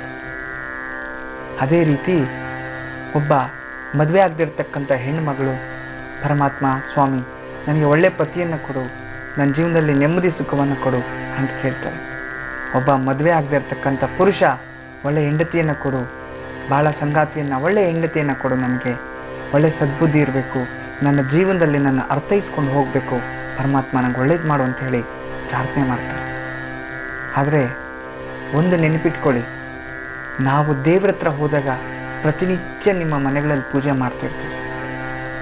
ಡೈಲಿ ಸಂಕಲ್ಪವಿಲ್ಲದೆ ಪೂಜೆ ಮಾಡಿದ್ರೆ ಪ್ರಯೋಜನ ಇಲ್ಲ. ಏನೋ ಅಲ್ಪ ಸ್ವಲ್ಪ ಮಂತ್ರಗಳು ಕಲ್ತಿರ್ತೀರ, ಯಾವುದೋ ಒಂದು ನಮ್ಮಂಥವ್ರು ಹೇಳ್ಕೊಡೋದು ಅಥವಾ ಇನ್ನೊಬ್ರು ಅಥವಾ ಪುಸ್ತಕ ಓದೋ ಮಂತ್ರ ಕಲ್ತಿರ್ತೀರಿ. ಆ ಮಂತ್ರವನ್ನು ಕಲಿತು ಭಗವಂತನ ಒಳಗಡೆ ಹೋಗ್ತೀರಾ, ಎಲ್ಲ ಬರ್ಸಿ ರೆಡಿ ಮಾಡಿ ಹೂವು ಎಲ್ಲ ಹಾಕ್ತೀರಿ. ಆ ಟೈಮ್ಗೆ ಗಂಟೆ ಹೊಡ್ಕೊಂಡು ಅಥವಾ ಇಲ್ದೇನೋ ಪೂಜೆ ಮಾಡಿ ದೀಪ ಹಚ್ಚಿ ಪೂಜೆ ಮಾಡ್ತೀರಾ. ಆ ಪೂಜೆ ಮಾಡಬೇಕಾದ್ರೆ ಪ್ರಾರ್ಥನೆಯ ಮೊದಲು ನೀವು ದೀಪ ಹಚ್ಚಕ್ಕಿಂತ ಮುಂಚಿತವಾಗಿ ಸ್ವಲ್ಪ ದೇವ್ರ ಮೇಲೆ ಅಕ್ಷತೆ ಸದಾ ಇರಬೇಕು. ಹಂಗಂತೇಳಿ KG ಗಟ್ಟಲೆ ಮಾಡಿಡಬಾರ್ದು, ಅಲ್ಪ ಅಕ್ಷತೆ ಇವಾಗಲೂ ಇರಬೇಕು. ಅಕ್ಷತೆ ಕೈಗೆ ತಗೊಂಡು ನಿಮ್ಮ ಮನಸ್ಸಲ್ಲಿ ನನ್ನ ಹೆಸರು ಅಂತಂದರೆ ನಿಮ್ಮ ಹೆಸರು, ನಿಮ್ಮ ನಕ್ಷತ್ರ, ಗೋತ್ರ ಎಲ್ಲವನ್ನು ಹೇಳ್ಕೊಂಡು ನನ್ನ ಹೆಂಡತಿ ಮಕ್ಕಳಿಗೆಲ್ಲ ಒಳ್ಳೆಯದಾಗಲಿ ಅಂತೇಳಿ ಸಂಕಲ್ಪ ತಗೊಂಡು ದೇವರ ಮುಂದೆ ಹಾಕಿ ಅಥವಾ ದೀಪಗಳ ಮುಂದೆ ಹಾಕಿ ದೀಪ ಹಚ್ಚಬೇಕು. ಅಲ್ಲಿಂದ ಪೂಜೆ ಪ್ರಾರಂಭ. ಅಥವಾ ದೀಪ ಹಚ್ಚಾದ ನಂತರ ಆದರೂ ಸಂಕಲ್ಪ ತಗೋಬೇಕು. ದೇವರಿಗೆ ನೀವೇನೂ ಹೇಳ್ದೇನೆ ಅಲ್ಲಿ ಪ್ರತಿನಿತ್ಯ ಗಂಟೆ ಹೊಡೆದು ಮಂಗಳಾರತಿ ಮಾಡಿ ಪೂಜೆ ಮಾಡಿ ಗಂಟೆಗಟ್ಟಲೆ ಮಾಡಿದ್ರೆ ನೀವು ಯಾರು ಅನ್ನೋದು ಗೊತ್ತಿಲ್ಲ ಭಗವಂತನಿಗೆ. ನಿನ್ನಂಥವ್ರು ಎಷ್ಟು ಜನ ಇರ್ತಾರೆ. ಅದಕ್ಕೆ ಫಸ್ಟು ಗೋತ್ರ, ಮನೆ ದೇವರು, ನಕ್ಷತ್ರ, ರಾಶಿ ಇದೆಲ್ಲ ಹೇಳ್ಕೊಂಡು ಭಗವಂತನಿಗೆ ನಾನು ಇಂಥದಕ್ಕೋಸ್ಕರ ನಾನು ಪೂಜೆ ಮಾಡ್ತಿದ್ದೀನಿ, ನಂಗೆ ಒಳ್ಳೇದು ಮಾಡಪ್ಪ ಅಂತೇಳಿ ಪ್ರಾರ್ಥನೆ ಮಾಡಬೇಕು. ನಂತರ ಏನು ನೀವು ಅರ್ಚನೆ ಮಾಡ್ತಿರೋ, ನೈವೇದ್ಯ ಮಾಡ್ತಿರೋ, ಸಂಕಲ್ಪ ಅಂದರೆ ಅದೇ ಅಲ್ವಾ. ನೀವು ದೇವಸ್ಥಾನಕ್ಕೆ ಹೋಗ್ತೀರಾ ಹುಟ್ಟದಬ್ಬ ಅಂತ, ಏನು ಮಾಡ್ತೀರಿ? ಅಸ್ಯ ಪೂರ್ವೋಕ್ತ ಚರಿತ ಹೇವಂಗುಣ ವಿಶೇಷೇಣ, ಈ ದಿನದ ವಿಶೇಷಣ ವಿಶಿಷ್ಟಾಯ ಅಸ್ಯ ಶುಭದಿತೋ ಅಂತ, ಈ ದಿನ ಶುಭ ತಿಥಿಯಲ್ಲಿ ಶುಭದಿತೋ ಅಸ್ಯ ಶುಭದಿತೋ ಅಸ್ಯ ಯಜಮಾನಸ್ಯ ಬಂದಿರತಕ್ಕಂಥ, ಈಗ ನೀವು ಬಂದಿರ್ತೀರಿ ಯಜಮಾನಸ್ಯ ಗೋತ್ರೋದ್ಭವಸ್ಯ ಅಂತ ಹೇಳ್ತೀವಿ. ಗೋತ್ರ ಯಾವುದು? ಇಂಥ ಗೋತ್ರ. ನಿನ್ನ ಹೆಸರೇನು? ಹೆಸರು ನಕ್ಷತ್ರ. ಅಸ್ಯ ವಿಶೇಷತಃ ಜನ್ಮದಿನ ಪ್ರಯುಕ್ತ, ನೋಡಿ ಜನ್ಮದಿನ ಪ್ರಯುಕ್ತಾ ಅಂತಂದರೆ ವಿವಾಹ ದಿನ ಪ್ರಯುಕ್ತಾ, ಈ ರೀತಿ ಸಂಕಲ್ಪವನ್ನು ತಗೊಳ್ತಾರೆ. ಸಂಕಲ್ಪವನ್ನು ತಗೊಂಡು ಈ ದಿನ ಜನ್ಮದಿನ ಪ್ರಯುಕ್ತಾ ಯಥಾಶಕ್ತಿ ಧ್ಯಾನಾದಿ ಆವಾಹನೆ ಷೋಡಶೋಪಚಾರ ಅಥವಾ ಅರ್ಚನಾಂಚ ಕರೆಸೆ, ಅರ್ಚನವನ್ನು ಮಾಡಬೇಕಾದ್ರೆ ಆಗ ಈ ಮನುಷ್ಯನಿಗೆ ಆರೋಗ್ಯ ಭಾಗ್ಯ ಐಶ್ವರ್ಯ ಕೊಟ್ಟು ಕಾಪಾಡಲಿ ಅನ್ನೋದ್ರ ಮುಖಾಂತರ ನಾನು ಅರ್ಚಿಸ್ತಾ ಇದ್ದೀನಿ ನೀನು ಅಂತ ಹೇಳಿ ಆ ಸಂಕಲ್ಪವನ್ನು ತಗೊಳ್ಳುವಂಥದ್ದು. ನೀವು ಅದರಲ್ಲೇ ತಿಳ್ಕೊಂಡ್ಬಿಡ್ಬೇಕು. ಏನಾಗುತ್ತೆ, ನಾವು ಯಾವುದೇ ಒಂದು ಪೂಜಿಸುವ ಮುನ್ನ ಸಂಕಲ್ಪವಿದ್ದರೆ ಪ್ರತಿಫಲ, ಇಲ್ಲದಿದ್ದರೆ ಶೂನ್ಯ. ನೀವೆಷ್ಟೋ ಜನ ದೇವಸ್ಥಾನಕ್ಕೆ ಹೋಗ್ತೀರಾ, ಒಂದು ವಿಚಾರ ನೆನ್ಪಿಟ್ಕೊಳ್ಳಿ, ಅರ್ಚನೆ ಅಮ್ಮ ಹೆಸರು ನಕ್ಷತ್ರ ಹೇಳಿ ಅಂತಂದ್ರೆ ದೇವ್ರ ಹೆಸರಲ್ಲಿ ಮಾಡಿಬಿಡಿ, ದೇವ್ರ ಹೆಸರಲ್ಲಿ ಮಾಡಿಬಿಡಿ. ಮೂರ್ಖತನ ನಿಮ್ಮದು. ದೇವ್ರ ಹೆಸರಲ್ಲಿ ಏನಂತ ದೇವ್ರ ಹೆಸರಲ್ಲಿ ಮಾಡಬೇಕು? ದೇವರ ಹೆಸರಲ್ಲಿ ಪೂಜೆ ಮಾಡಿ. ನಿಮ್ಮ ಹೆಸರಿಗಲ್ವಾ? ನೀವು ದೇವಸ್ಥಾನಕ್ಕೆ ಏನಕ್ಕೆ ಹೋಗ್ತೀರಾ ಹಾಗಿದ್ರೆ? ಆ ರೀತಿ ಹೇಳೋದು ಮಹಾ ಅಪರಾಧ ಆಗುತ್ತೆ. ನಿಮ್ಮ ಅಹಂಕಾರ ಸ್ವಭಾವವನ್ನ ಅಲ್ಲಿ ತೋರಿಸ್ದಂಗಾಗತ್ತೆ. ನೀವು ಅಷ್ಟೊಂದು ಭಗವಂತನಿಗಿಂತ ಅಹಂಕಾರವಂತರ ನೀವು, ಅಥವಾ ಭಗವಂತನಿಗಿಂತ ದೊಡ್ಡವರ ನೀವು? ಖಂಡಿತ ಅಲ್ಲ. ಭಗವಂತನಿಗೆ ನಾವು ಅವ್ಯಸ್ತಗಳು ಪುಷ್ಪಗಳು ನೈವೇದ್ಯ ಮಾಡೋದ್ರಿಂದ ಆತನಿಗೆ ಚೈತನ್ಯ ಶಕ್ತಿ, ಆತನಿಗೆ ಶಕ್ತಿ ಬರುತ್ತೆ, ಅದು ಸತ್ಯ. ಆದರೆ ದೇವ್ರ ಹೆಸರಲ್ಲೇ ಪೂಜೆ ಮಾಡಿ ಅನ್ನೋ ಅರ್ಹತೆ ಕೂಡ ಮನುಷ್ಯನಿಗಿಲ್ಲ. ನಮ್ಮ ಹೆಸರಲ್ಲಿ ಅಂತಂದಾಗ ನಮ್ಮ ಹೆಸರು ಗೋತ್ರ ನಕ್ಷತ್ರ ಹೇಳ್ಕೊಂಡು ನಾವು ಪೂಜೆ ಮಾಡಬೇಕು. ದೇವ್ರ ಹೆಸರಲ್ಲಿ ಪೂಜೆ ಮಾಡಿ ಅಂದರೆ ದೇವರು ಸುಬ್ರಹ್ಮಣ್ಯ ಹೆಸರಲ್ಲಿ ಪೂಜೆ ಮಾಡಿಬಿಟ್ಟು ಪ್ರಸಾದ ನಿಮ್ಗೆ ಕೊಟ್ಟರೆ ಆ ಮನುಷ್ಯ ನಿನಗೆ ಪೂಜೆ ಮಾಡಿದಷ್ಟು. ಭಗವಂತ ನಿನಗೆ ಪೂಜೆ ಮಾನವರಿಗೆ ಪೂಜೆ ಮಾಡಿಸ್ಕೊಳ್ಳೋಂಥ ಮಾನವರು ಇನ್ನೂ ಈಗ ಹುಟ್ಟಿಲ್ಲ, ಈಗಿಲ್ಲ. ಆಗಿನ ಕಾಲದಲ್ಲಿ ನಾರದ ಮಹರ್ಷಿಗಳು ಬ್ರಹ್ಮ ಋಷಿ ಹೌದಲ್ವಾ, ಭೂಲೋಕಕ್ಕೆ ಬಂದು ದೊಡ್ಡ ದೊಡ್ಡ ಮಹಾ ಋಷಿಗಳಿಗೂ ಕೂಡ ನಮಸ್ಕಾರ ಮಾಡ್ತಿದ್ರು. ನಮಸ್ಕಾರ ಅಂತಂದ್ರೆ ಆಗಿನ ಕಾಲದಲ್ಲಿ ಆ ರೀತಿ ಕೃತಯುಗದಲ್ಲಾಗ್ಬೋದು, ತ್ರೇತಾಯುಗದಲ್ಲಾಗ್ಬೋದು, ದ್ವಾಪರ ಯುಗದಲ್ಲಾಗ್ಬೋದು, ಅಂಥ ಯುಗಗಳಲ್ಲಿ ಅಂಥ ಮಹಾನ್ ಮಾನವರು ಪುರುಷರು ಇರ್ತಿದ್ರು. ಆದರೆ ಈಗ ಅಂಥವ್ರು ಯಾರೂ ಇಲ್ಲ ಈಗ ಸದ್ಯಕ್ಕೆ. ಅದರಿಂದ ತುಂಬ ಜಾಗೃತೆ ವಹಿಸಬೇಕು. ನಾವು ದೇವಸ್ಥಾನಕ್ಕೆ ಹೋದರೆ ಮೊದಲು ಮನೆಯಲ್ಲಾಗಲಿ ಪೂಜೆಗೆ ಮುನ್ನ ಸಂಕಲ್ಪ ಕಡ್ಡಾಯ. ಇದು ಮೊದಲನೇ ಸೂತ್ರ. ಸಂಕಲ್ಪದ ಪ್ರಾಮುಖ್ಯತೆಯನ್ನ ತಿಳಿಸ್ಕೊಡ್ತಾ ಇದ್ರು. ಮುಂದಿನ ಹೆಜ್ಜೆ ಏನು ನೆಮ್ಮದಿಗೆ ಅನ್ನೋದನ್ನ ತಿಳ್ಕೊಳ್ಳೋಣ ಗುರುಜಿ. ಸಂಕಲ್ಪ ಅನ್ನೋದು ಮಹಾನ್ ಸಂಕಲ್ಪ. ಸಂಕಲ್ಪ ಅನ್ನೋದು ಒಂದು ಗುರಿ. ಸಂಕಲ್ಪ ಅನ್ನೋದು ಒಂದು ವಿಶ್ವಾಸ. ಸಂಕಲ್ಪ ಅನ್ನೋದು ತನಗಿರ್ತಕ್ಕಂಥ ದೃಢ ನಂಬಿಕೆ. ಹೇಳ್ತಾರೆ ಕೆಲವರು, ಗುರುಗಳೇ ನನ್ನ ಮಗಳಿಗೆ ಈ ವರ್ಷದಲ್ಲಿ ಮದುವೆ ಆಗಬೇಕು ಅಂತ ಸಂಕಲ್ಪ ಮಾಡಿ. ಗುರುಗಳೇ ನಾವು ಮಾಡ್ತಾ ಇರ್ತಕ್ಕಂಥ ಸಂಸ್ಥೆ ನಾನು ಹೊಸ ಸಂಸ್ಥೆ ಮಾಡಬೇಕು ಅಂದ್ಕೊಂಡಿದ್ದೀನಿ, ಅದು ಚೆನ್ನಾಗಿ ಅಭಿವೃದ್ಧಿ ಆಗಬೇಕು ಅಂತ ಒಂದು ದೃಢ ಸಂಕಲ್ಪ ಮಾಡಿ. ಸಂಕಲ್ಪ ಅನ್ನೋದು ಮನುಷ್ಯನ ಒಂದು ನಂಬಿಕೆ, ಆ ಒಂದು ಶಿಸ್ತು, ಮನುಷ್ಯನ ಒಂದು ಮನಸ್ಸು. ಅದು ಸಂಕಲ್ಪ. ಪಾಸಿಬಲ್ ಅನ್ನೋದೇ ಸಂಕಲ್ಪ. ಇಂಪಾಸಿಬಲ್ ಅನ್ನೋದು ಸಂಕಲ್ಪ ಅಲ್ಲ, ತಿಳ್ಕೊಳ್ಳಿ. ಅಷ್ಟೊಂದು ಶಕ್ತಿ ಇರತಕ್ಕಂಥದ್ದು ಸಂಕಲ್ಪದಲ್ಲಿ. ಮೈನ್ ಸಂಕಲ್ಪ. ಸಂಕಲ್ಪ ಅನ್ನೋದು ನಮಗೆ ಏನು ಬೇಕೋ ಅದನ್ನ ಪ್ರಕೃತಿಗೆ ನಾವು ಬಿಡೋವಂಥದ್ದು. ಪ್ರಕೃತಿಗೆ ಸಮರ್ಪಣೆ. ನನಗೆ ಇಂಥದ್ದು ಬೇಕಿದೆ ಅಂಥೇಳಿ ಪ್ರಕೃತಿಗೆ ನಮ್ಮ ಮಾನಸಿಕ ಮನಸ್ಪೂರ್ವಕವಾಗಿ ಪ್ರಕೃತಿಗೆ ಬಿಡುಗಡೆ ಮಾಡ್ತೀವಿ. ಆ ಪ್ರಕೃತಿ ನಮಗೆ ಯಾವುದು ಬೇಕೋ, ಎಲ್ಲಿ ಎಷ್ಟು ಮಾತ್ರ ಯಾವುದಕ್ಕೋಸ್ಕರ ಬೇಕೋ ಅದನ್ನ ತಂದು ಕೊಡತಕ್ಕಂಥದ್ದು. ಆದರೆ ನಾವೆಲ್ಲರೂ ಯೋಚನೆ ಮಾಡಬೇಕು. ಪ್ರತಿಯೊಬ್ಬರು ಹೇಳ್ತಿರ್ತಾರೆ ದೊಡ್ಡವರು, ಗುರುಗಳು, ಫಲ ನಮ್ಮದು, ಪ್ರತಿಫಲ ಭಗವಂತಂದು. ನಾವು ಕಷ್ಟಪಡ್ತೀವಿ ಅಷ್ಟೇ, ಪ್ರಯತ್ನ ನಮ್ಮದು, ಪ್ರತಿಫಲ ಭಗವಂತಂದು. ಎಕ್ಸಾಮ್ ಕಷ್ಟಪಟ್ಟು ಓದ್ತೀವಿ, ಎಕ್ಸಾಮ್ ಪೂರ್ತಿ ಪೇಪರ್ ಮಾಡಿರ್ತೀವಿ, ಎಲ್ಲ ಮಾಡಿರ್ತೀವಿ. ಪಾಸ್ ಆಗೋದು ಫೈಲ್ ಆಗೋದು ಭಗವಂತನ ನಿರ್ಣಯ, ಭಗವಂತನ ಬಿಟ್ಟಿರೋ ಅಂಥದ್ದು. ಅದೇ ರೀತಿ ಜಯ ವಿಜಯ ಅನ್ನೋದು ಅಷ್ಟೇ, ಸೋಲು ಗೆಲುವು ಅನ್ನೋದು ಅಷ್ಟೇ. ಜಯ ವಿಜಯ ಎರಡೂ ಒಂದೇ. ಜಯ ಅನ್ನೋದು ಕಷ್ಟಕ್ಕೆ ತಕ್ಕಂತೆ ಪ್ರತಿಫಲ, ವಿಜಯ ಅನ್ನೋದು ಲಕ್ಕಿ ಅಷ್ಟೇ, ಅದ್ರಲ್ಲಿ ಸ್ವಲ್ಪ ಇನ್ನೂ ಹೆಚ್ಚಿಗೆ ಸಿಗುವಂಥದ್ದು.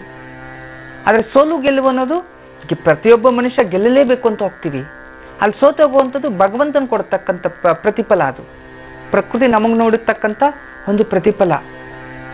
ನೋಡಿ, ಪ್ರತಿಯೊಬ್ಬ ಮನುಷ್ಯನೂ ಕೂಡ ಒಂದು ಕುಟುಂಬದಲ್ಲಿ ನೆಮ್ಮದಿ ಸಿಗಬೇಕು ಅನ್ನೋದಾದರೆ ಸಂಕಲ್ಪ ಅತಿ ಶ್ರೇಷ್ಠ.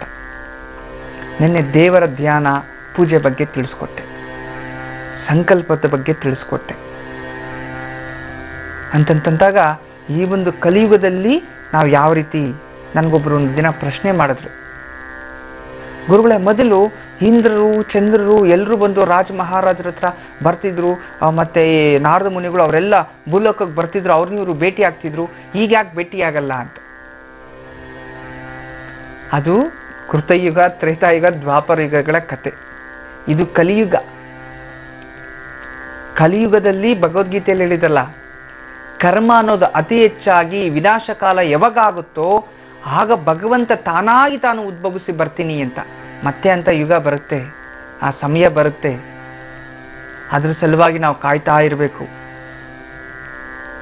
ಆದರೆ ವಿನಾಶಕಾಲೇ ವಿಪರೀತ ಬುದ್ಧಿ ಅಂತ, ಯಾರಿಗೆ ವಿನಾಶ ಕಾದಿರುತ್ತೋ ಅವನಿಗೆ ವಿಪರೀತವಾದ ಬುದ್ಧಿ ಇರುತ್ತೆ.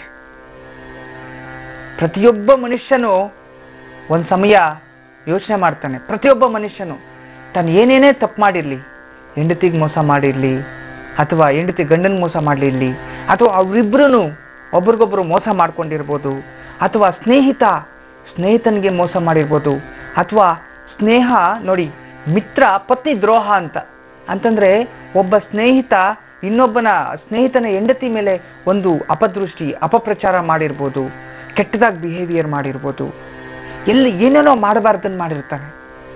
ಆದರೆ ಒಂದಲ್ಲ ಒಂದು ದಿನ ಆ ಶಿಕ್ಷೆ ಅವನಿಗೆ ಅನುಭವಿಸ್ತಾನೆ. ಯಾವ ರೀತಿ ಅನುಭವಿಸ್ತಾನೆ? ಭಗವಂತನೇ ಬೇಕು ಅಂತ ಮಾಡುವಂಥದ್ದು ಬೇರೆ, ಆದರೆ ಇವನು ಅಹಂಕಾರದಿಂದ ಒಂದು ಕಾಮನ ದೃಷ್ಟಿಯಿಂದ, ಮನಕಾಮನ ದೃಷ್ಟಿಯಿಂದ ನೋಡಿ ಮಾಡುವಂಥದ್ದು ಕರ್ಮನೇ ಬೇರೆ ಇರುತ್ತೆ. ಆಗ ಪ್ರತಿಯೊಬ್ಬ ಮನುಷ್ಯನು ತಾನು ತಪ್ಪು ಮಾಡ್ತಾ ಇದ್ದೀನಿ ಅನ್ನೋ ಅರಿವು ಯಾವಾಗ ಬರುತ್ತೆ ಅಂತಂದಾಗ ನೋಡಿ, ಎಷ್ಟೋ ಜನ ಪಾಪಿಗಳೆಲ್ಲರೂ ಭಗವಂತನ ಹತ್ರ ಹೋಗ್ತಾರೆ. ಭಗವಂತ ಹಿಮಾಲಯದಲ್ಲಿ ಅಲ್ಲಿ ಆ ಕಡೆ ಈ ಕಡೆ ಮನುಷ್ಯ ನಡ್ಕೊಂಡು ಹೋಗಬಾರ್ದು ಅಂಥ ಜಾಗದಲ್ಲಿ ಹೋಗಿ ಸ್ಥಿರವಾಗಿ ನಿಂತಿದ್ದಾನೆ. ಆದರೂ ಈ ಪಾಪಿ ಜನ ಬಿಡೋದಿಲ್ಲ, ಅಲ್ಲಿಗೆ ನಡ್ಕೊಂಡು ಹೋಗ್ತಾರೆ. ಸುನಾಮಿ ಆದರೂ ಬಿಡಲ್ಲ, ಅಲ್ಲಿ ಲ್ಯಾಂಡ್ ಸ್ಲೈಡ್ ಆದರೂ ಬಿಡೋದಿಲ್ಲ, ಏನಾದರೂ ರೋಡ್ ಮಾಡ್ಕೊಂಡಾದರೂ ಹೋಗ್ತಾರೆ. ಭಗವಂತ ಈ ಪ್ರಪಂಚವನ್ನೆಲ್ಲ ನೋಡಿ ನೋಡಿ ಅಂತ ಕೈಲಾಸವನ್ನೇ ಬಿಟ್ಬಿಟ್ಟು ಬಂದ್ಬಿಟ್ಟ ಶಿವ. ಅಲ್ಲಿ ಯಾವುದೋ ಒಂದು ಗೊಂದಲಗಳು ಬಂದಾಗ, ಆ ರೀತಿ ಸಾಕ್ಷಾತ್ ದೇವತೆಗಳು ಕೂಡ ಸ್ವಲ್ಪ ಅಲ್ಲಿ ಕುಟುಂಬದಲ್ಲಿ ಮತ್ತೊಂದು ಸಮಸ್ಯೆಗಳಾದಾಗ ಅಲ್ಲಿ ಭೂಲೋಕದಲ್ಲಾದ್ರೂ ನಿಂತ್ಕೊಂಬೋಣಪ್ಪ ಒಂದು ಜಾಗದಲ್ಲಿ ನೆಮ್ಮದಿ, ಯಾರಿಗೂ ಅಡ್ರೆಸ್ಗೆ ಸಿಗೋದೇ ಬೇಡ ಅಂತ ಹೇಳಿ ದಾರಿಗಳಿಲ್ದಿರೋ ಕಾಡು ಬೆಟ್ಟದಲ್ಲಿ ಹೋಗಿ ಕೂತ್ಕೊಂಡ್ರು ಸಹ ಅಲ್ಲೂ ಬಿಡೋದಿಲ್ಲ. ಜನ ನಡ್ಕೊಂಡು ಹೋಗ್ತಾರೆ, ಮೆಟ್ಲಾಕ್ಸ್ತಾರೆ, ಏನೇನೋ ಮಾಡ್ತಾರೆ. ಅಂತಂದ್ರೆ ಮನುಷ್ಯನ ಕಣ್ಣು ಎಲ್ಲೆಲ್ಲ ಅರಿಯುತ್ತೋ ಎಲ್ಲೆಲ್ಲ ಹೋಗುತ್ತೋ ಅಲ್ಲೆಲ್ಲವೂ ಪಾಪಗಳು ಮುಚ್ಕೊಳ್ತಾ ಇರುತ್ತೆ, ಅಲ್ಲೆಲ್ಲವೂ ವಿನಾಶ ಆಗ್ತಾ ಇರುತ್ತೆ. ಅಷ್ಟೊಂದು ಕರ್ಮನ ಕಣ್ಣು ಮನುಷ್ಯನದು. ಆದರೆ ಒಳ್ಳೆಯವರು ಅದರಲ್ಲಿ ಅಷ್ಟೇ ಜನ ಇದ್ದಾರೆ, ಕೆಟ್ಟದ್ದು ಅಷ್ಟೇ ಇರುತ್ತೆ. ನಾನು ಯಾವಾಗಲೂ ಹೇಳ್ತಾ ಇರ್ತೀನಿ ನಿಮಗೆ, ಮನುಷ್ಯ ಒಳ್ಳೆಯದು ಒಂದು ವೇದವನ್ನು ಕಳಿಬೇಕು, ಒಂದು ಉಪನಿಷತ್ತನ್ನು ಕಳಿಬೇಕು, ಮತ್ತೊಂದು ಕಳಿಬೇಕು ಅಂದರೆ ಎಷ್ಟೋ ಸಾಹಸ ಪಡಬೇಕು, ಎಷ್ಟೋ ಪೂರ್ವಜನ ಪುಣ್ಯ ಫಲ ಇರಬೇಕು.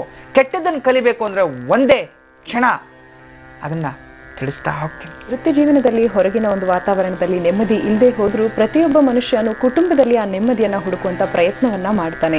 ಮನೆಯ ಯಜಮಾನ ಸಾಕಷ್ಟು ಪ್ರಾಧಾನ್ಯತೆಯನ್ನು ವಹಿಸಿರ್ತಾನೆ, ಸಾಕಷ್ಟು ಜವಾಬ್ದಾರಿ ಆತನ ಮೇಲಿರುತ್ತೆ. ಇನ್ನು ಮನೆಯ ಯಜಮಾನನಿಂದ ನಾವು ನೆಮ್ಮದಿಯನ್ನು ಹೇಗೆ ಕಂಡುಕೊಳ್ಬಹುದು? ಗುರುಜಿ ಅವ್ರನ್ನ ಕೇಳೋಣ. ಗುರುಜಿ, ಹೆಣ್ಮಕ್ಳಿಗೆ ದೊಡ್ಡ ಆಸೆ, ಪ್ರತಿಯೊಂದು ಹೆಣ್ಣುಮಗನು ಆಸೆ ಪಡೋದು, ನನ್ನ ಗಂಡ ನನ್ನನ್ನೇ ಪ್ರೀತಿ ಮಾಡಬೇಕು, ನನ್ನ ಗಂಡ ನನ್ನ ಹತ್ರನೇ ಯಾವಾಗಲೂ ಸಂತೋಷದಿಂದ ಇರಬೇಕು, ನಗ್ನಗ್ತಾ ಇರಬೇಕು.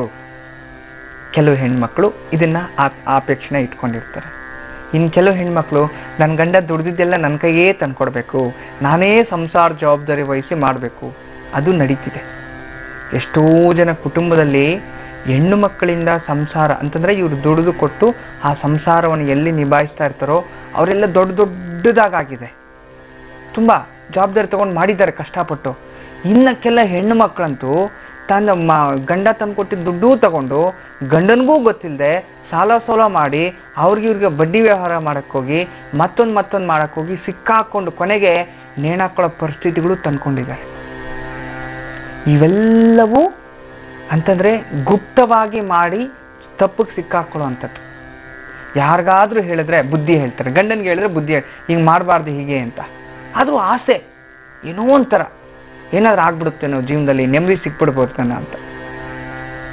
ಅದರಿಂದ ಸಾಕಷ್ಟು ಹೆಂಗಸರು ನೊಂದ್ಕೊಳ್ಳೋ ಪರಿಸ್ಥಿತಿಗಳನ್ನು ತಂದ್ಕೊಂಡಿದ್ದಾರೆ. ಅದರಿಂದ ಯಾವತ್ತೇ ಆಗಲಿ ಸ್ಥಿತಿ ಪ್ರಜ್ಞೆ ಅನ್ನೋದಿರಲಿ. ನೋಡಿ, ಎಷ್ಟೋ ಜನ ಕೆಟ್ಟಿರೋದು ಸ್ನೇಹಿತರಿಂದ. ಅದು ಸಣ್ಣ ಮಕ್ಕಳಾಗ್ಬೋದು, ದೊಡ್ಡ ಹೆಣ್ಣು ಮಕ್ಕಳಾಗ್ಬೋದು, ಅದಕ್ಕಿಂತ ದೊಡ್ಡ ಪುರುಷರಾಗ್ಬೋದು. ಸಣ್ಣ ಮಕ್ಳು ಏನು ಮಾಡ್ತಾರೆ ಹೇಳಿ, ಸ್ನೇಹಿತರ ಜೊತೆ ಹೋಗ್ತಾರೆ, ಸಾಯಂಕಾಲ ಹರಟೆ ಬರ್ತಾ ಕೂತ್ಕೊಳ್ತಾಳೆ, ಮತ್ತೊಂದು ಮಾತಾಡಿ ನೆಗೆಟಿವಿಟಿ ಅಲ್ಲಿಂದ ಸ್ಟಾರ್ಟ್ ಆಗುತ್ತೆ ಅವ್ರ ಮೈಂಡಲ್ಲಿ. ನಾನು ಅವಾಗಲೇ ಹೇಳಿದೆ, ಒಂದು ವೇದವನ್ನು ಕಲಿಬೇಕು ಅಂತಂದರೆ ಬೆಳಗ್ಗೆ 5 ಗಂಟೆಗೆ ಎದ್ದು ಸ್ನಾನ ಸಂಧ್ಯಾವನ ಮಾಡಿ ಕೂತ್ಕೊಂಡು ಗಾಯತ್ರಿ ಜಪ ಮಾಡಿ ವೇದ ಪಾರಾಯಣ ಮಾಡಿ ಅದನ್ನ ತಿಳ್ಕೊಂಡು, ಅಥವಾ ಒಂದು ಪುಸ್ತಕದಲ್ಲಿ ಇರೋ ಜ್ಞಾನ ಹೋಗಬೇಕು ಅಂದರೆ ಬೆಳಗ್ಗೆಯಿಂದ ಸಾಯಂಕಾಲ ಸ್ಕೂಲಲ್ಲಿ ಮಾಸ್ಟರ್ಗಳು ಬಂದು ಹೇಳಿ ಅದನ್ನೆಲ್ಲ ಪಡಿತೀವಿ. ಆದರೆ ಕೆಟ್ಟದ್ದು ನೋಡಿ ಎಷ್ಟು ಈಸಿಯಾಗಿ ಬಂದ್ಬಿಡುತ್ತೆ ಅವ್ರಿಗೆ. ಒಂದು ಧೂಮಪಾನ, ಮದ್ಯಪಾನ, ಮತ್ತೊಂದು ಸುಲಿಗೆ, ಕೊಲೆಗಳು ಯಾರು ಕಲಿಸೋದೇ ಇಲ್ಲ, ಆಟೋಮೆಟಿಕ್ ಬಂದ್ಬಿಡುತ್ತೆ. ಅಂದರೆ ಕೆಟ್ಟದ್ದು ಯಾವಾಗಲೂ ಹಿಂಗೆ ಕಾಯ್ತಾ ಇರುತ್ತೆ ಮನುಷ್ಯನ ಮೇಲೆ. ಅದು ಕಾಯ್ತಾ ಇರುತ್ತೆ, ಮನುಷ್ಯನ ನೆರಳ್ತಾರ, ಅದು ಹಿಂದೆನೇ ಬರ್ತಾ ಇರುತ್ತೆ. ಯಾವಾಗ ನಮ್ಮ ಮನಸ್ಸು ವೀಕ್ ಆಯ್ತೋ ಬಂದು ಪ್ರವೇಶ ಮಾಡಿಬಿಡುತ್ತೆ. ಅದಕ್ಕೆ ಮನಸ್ಸು ಯಾವಾಗಲೂ ಸ್ಟ್ರಾಂಗ್ ಇಡಬೇಕು ಅಂದರೆ ದೃಢವಾದ ಸಂಕಲ್ಪ ಇರಬೇಕು ಅಂತ ಹೇಳೋದು ದೊಡ್ಡವರು. ಅದನ್ನು ಹೆಣ್ಣು ಮಕ್ಕಳು ಅಷ್ಟೇ, ನೀವು ದೃಢವಾದ ಸಂಕಲ್ಪವನ್ನು ಮಾಡಬೇಕು. ಮನಸ್ಸು ಯಾವಾಗಲೂ ಪವಿತ್ರವಾಗಿ ಇಟ್ಕೋಬೇಕು, ಮಲಿನ ಆಗಬಾರ್ದು. ಒಳ್ಳೆಯದನ್ನೇ ಯೋಚನೆ ಮಾಡಬೇಕು, ಒಳ್ಳೆಯದನ್ನೇ ಮಾತಾಡಬೇಕು, ಒಳ್ಳೆಯದನ್ನೇ ಎಕ್ಸ್ಪೆಕ್ಟೇಷನ್ ಇಟ್ಕೊಂಡಿರಬೇಕು. ಹಾಗಿಟ್ಕೊಂಡ್ರೆ ಖಂಡಿತ ಒಳ್ಳೆಯದೇ ಆಗುತ್ತೆ.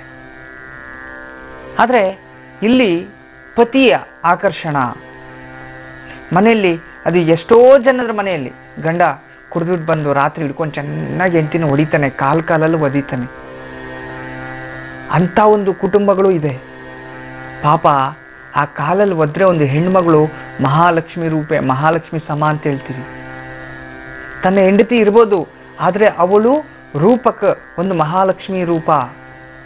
ಭಗವಂತನ ಪೂಜೆ ಮಾಡಬೇಕಾದ್ರೆ ಲಕ್ಷ್ಮಿಯ ರೂಪವಾಗಿರ್ತಾಳೆ. ನಿನ್ನ ಕುಟುಂಬವನ್ನು ಕಾಪಾಡಲಿಕ್ಕೆ ಪ್ರತಿನಿತ್ಯ ದೇವರ ದೀಪ ಹಚ್ತಾ ಇರ್ತಾಳೆ. ನಿನ್ನ ಕುಟುಂಬವನ್ನು ಕಾಪಾಡುವಂಥ ಒಂದು ಮಹಾಲಕ್ಷ್ಮಿ. ನಿನ್ನ ಸುಮಂಗಳಿತನ, ತನ್ನ ಸುಮಂಗಳಿತನ, ನಿನ್ನ ಆಯುಷ್ಯನ ಅಭಿವೃದ್ಧಿ ಮಾಡ್ತಕ್ಕಂಥ ಶಕ್ತಿ ಆ ಹೆಣ್ಣು ಮಗಳಲ್ಲಿ ಇರುತ್ತೆ.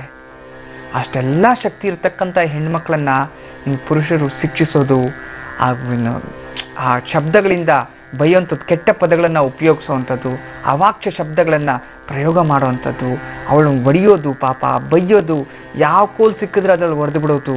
ಕೋಪ ಅನ್ನೋದು ಬರಲಿ, ಪುರುಷನ ಕೋಪ ಇದ್ದರೆ ಅದನ್ನ ಕೋಪ ನೀವು ಕೂತ್ಕೊಂಡು ಬುದ್ಧಿ ಹೇಳಬೇಕು, ಅವ್ರಿಗೆ ಕೂತ್ಕೊಂಡು ತಿಳಿಸ್ಬೇಕು.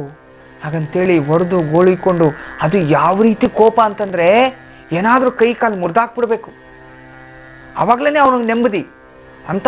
ಅಥವಾ ಅವಳು ಜೋರಾಗಿ ಕಿರ್ಚಾಡಬೇಕು, ಆ ಕಾಲು ಹೋಗಿ ಹಿಡ್ಕೋಬೇಕು, ಅದ್ರಿಗೂ ಬಿಡೋಂಗಿಲ್ಲ. ಅಂಥ ಒಂದು ಪರಿಸ್ಥಿತಿಗಳು ಬರುತ್ತೆ ಒಬ್ಬೊಬ್ಬನಿಗೆ ಕೋಪ, ಅಷ್ಟೊಂದು ಸಿಟ್ಟು. ಒಬ್ಬೊಬ್ಬರ ಮನೆಯಲ್ಲಿ ಒಂದೊಂದು ಥರ, ಎಲ್ಲರ ಮನೇನೂ ಒಂದೇ ಥರ ಇರುತ್ತೆ ಅಂತಲ್ಲ, ವಿಧದಲ್ಲಿ. ಆದರೆ ಎಲ್ಲ ಒಂದು ಹೆಣ್ಣು ಮಕ್ಕಳು ಯೋಚನೆ ಮಾಡೋದೇನು, ನನ್ನ ಸಂಸಾರ ನೆಮ್ಮದಿಯಾಗಿರ್ಬೇಕಪ್ಪ, ನೆಮ್ಮದಿ ಇರಲಿ ತಂದೆ ಅಂಥೇಳೇ ಭಗವಂತನ ಹತ್ರ ಬಯಸೋದು. ಅಂಥ ನೆಮ್ಮದಿ ಗಂಡನಲ್ಲಿ ಸಿಟ್ಟು ಕಮ್ಮಿ ಆಗಬೇಕು ಅಂದರೆ ಮನೆಯಲ್ಲಿ ಮೊದಲನೇ ಸೂತ್ರ ಯಾವಾಗಲೂ ಪಾವಿತ್ರತೆ, ಕ್ಲೀನಾಗಿರಬೇಕು. ನೋಡಿ, ಕೆಲವರು ಮನೆಗಳಲ್ಲಿ ಏನು ಮಾಡ್ತಾರೆ, ಸ್ನಾನ ಮಾಡ್ಕೊಂಡ್ಬಿಡೋದು, ಬಟ್ಟೆಗಳನ್ನೆಲ್ಲ ತೆಗೆದು ಆ ಒಂದು ಹಲಿಗೆ ಮೇಲೆ ಅಂತಂದರೆ ಬಾಗಿಲ ಮೇಲೆ ಹಾಕ್ಬಿಡೋದು. ಒಳಗಡೆ ರೂಮ್ ಆಗಲಿ ಬಾಗಿಲು ಮುಚ್ಕೊಂಡು ಅದು ಇರುತ್ತಲ್ಲ, ಅದು ಮರ್ಯಾದೆ. ಭಗವಂತನ ನಾವು ಬಟ್ಟೆ ಮುಚ್ಕೊಳ್ಳೋಕೆ ಏನು ಮಾಡ್ತೀವಿ, ದೇಹವನ್ನು ಮುಚ್ಕೊಳ್ಳೋಕ್ಕೆ ಬಟ್ಟೆ ಹಾಕ್ಕೊಳ್ತೀವಿ, ವಸ್ತ್ರವನ್ನು, ಮಾನವನ್ನು ಮುಚ್ಚುವಂಥದ್ದು. ಒಂದು ರೂಮನ್ನು ನಾವು ಬಾಗಿಲು ಏನಕ್ಕೆ ಇಟ್ಟಿರ್ತೀವಿ, ಕೆಟ್ಟ ಶಕ್ತಿಗಳು ಒಳಗಡೆ ಬರಲೇ ಇಲ್ಲಿ, ಕೆಟ್ಟ ದೃಷ್ಟಿಗಳು ಬೀಳದೇ ಇರಲಿ ನೇರವಾಗಿ ಅಂತ ಹೇಳಿ. ಅಂತಂದರೆ ಅದು ಒಂದು ಲಕ್ಷ್ಮಿನೇ ಆ ಬಾಗಿಲು ಕೂಡ. ಅದರ ಮೇಲೆ ನೀವು ಬಟ್ಟೆ ಹಾಕ್ತೀರಾ, ಆಗೇನಾಗುತ್ತೆ, ಅದು ಅಲಕ್ಷ್ಮಿ ಜ್ಯೇಷ್ಠಾದೇವಿ ಕೂತ್ಕೊಳ್ಳೋದಾಗತ್ತೆ. ಅಲ್ಲಿ ನೆಗೆಟಿವ್ ಎನರ್ಜಿ ಅನ್ನೋದು ಸ್ಟಾರ್ಟ್ ಆಗುತ್ತೆ, ಅಲ್ಲಿಂದ ಜಗಳಗಳು ಸ್ಟಾರ್ಟ್ ಮನೆಯಲ್ಲಿ. ಎಲ್ಲಿ ಯಾವಾಗ್ಲೂ ಬಟ್ಟೆಗಳು ನೇತಾಡ್ತಾ ಇರುತ್ತಲ್ಲ ಆ ಮನೇಲಿ ಜಗಳ ಇದ್ದಿದ್ದೆ. ಇದು ಸತ್ಯ. ಬೇಕಾದ್ರೆ ನೀವು ಪರೀಕ್ಷೆ ಮಾಡ್ಕೊಳ್ಳಿ. 100% ಶೋರ್.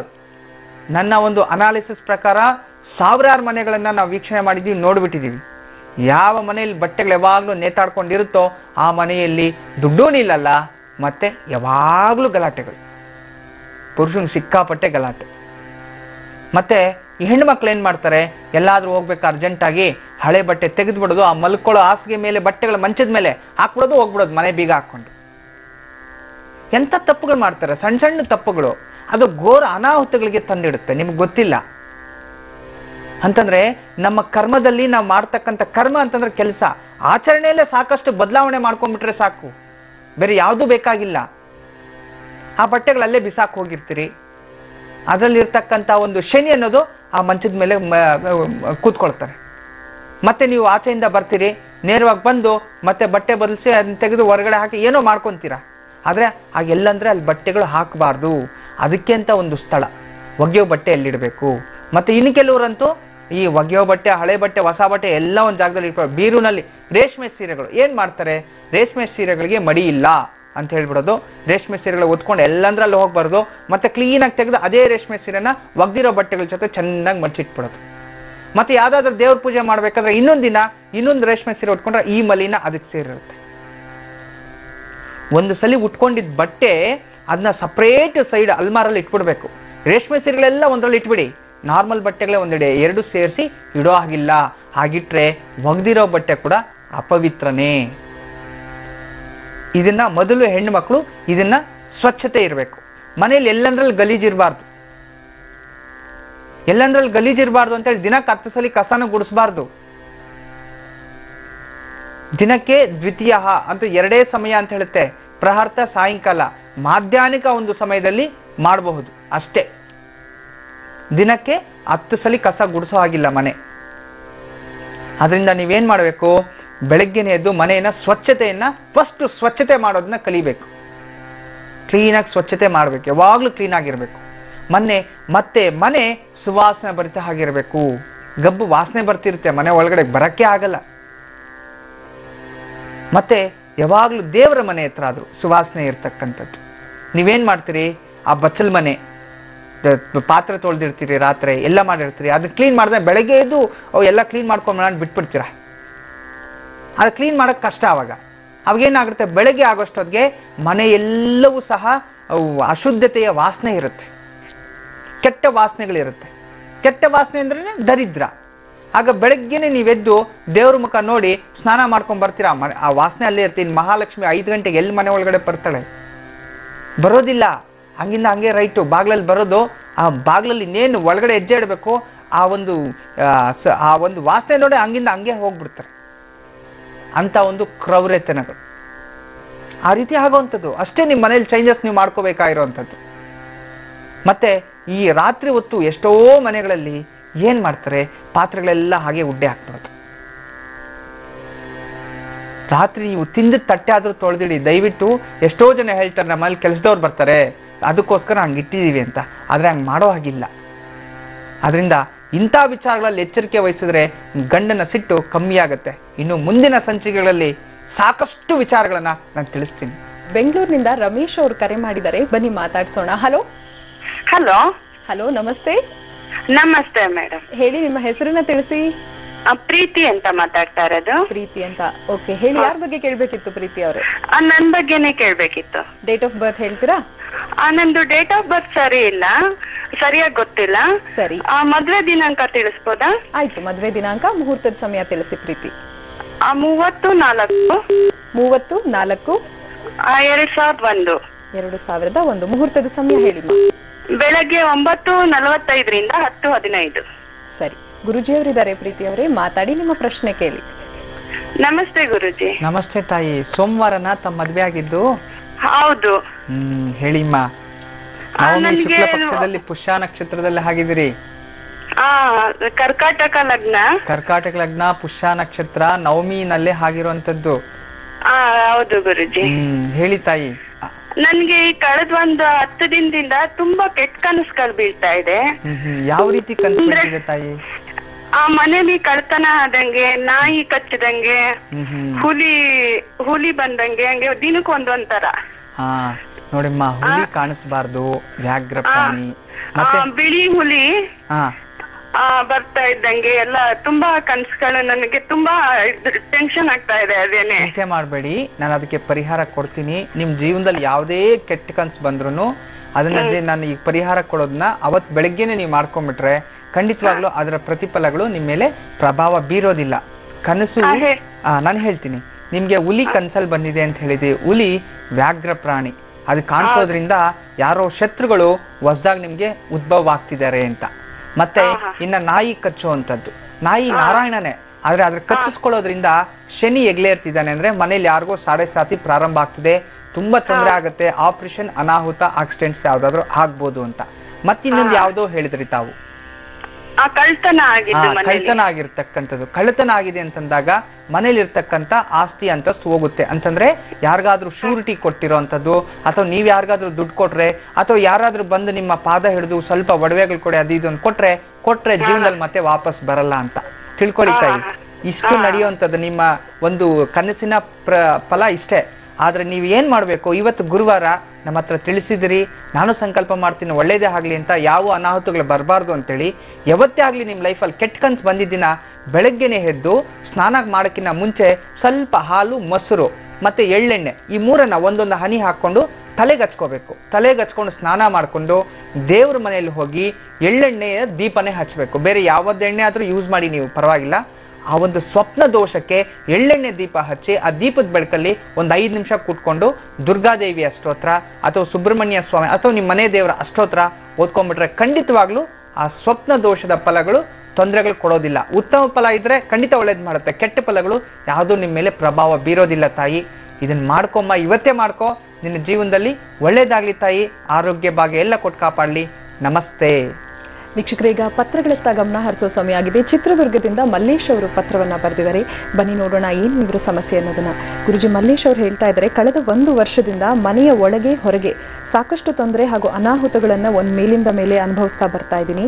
ಯಾವುದೇ ಕೆಲಸ ಕಾರ್ಯಗಳಿಗೆ ಕೈ ಹಾಕಿದ್ರು ಕೂಡ ಅದು ಪೂರ್ಣಗೊಳ್ತಾ ಇಲ್ಲ. ಯಾಕೆ ಈ ರೀತಿ ಆಗ್ತಾ ಇದೆ ದಯವಿಟ್ಟು ತಿಳಿಸ್ಕೊಡಿ. ಜಾತಕದಲ್ಲಿ ಏನಾದರೂ ದೋಷ ಇದ್ರೆ ತಿಳಿಸ್ಕೊಡಿ ಗುರುಜಿ ಅಂತ ಹೇಳ್ತಿದ್ದಾರೆ.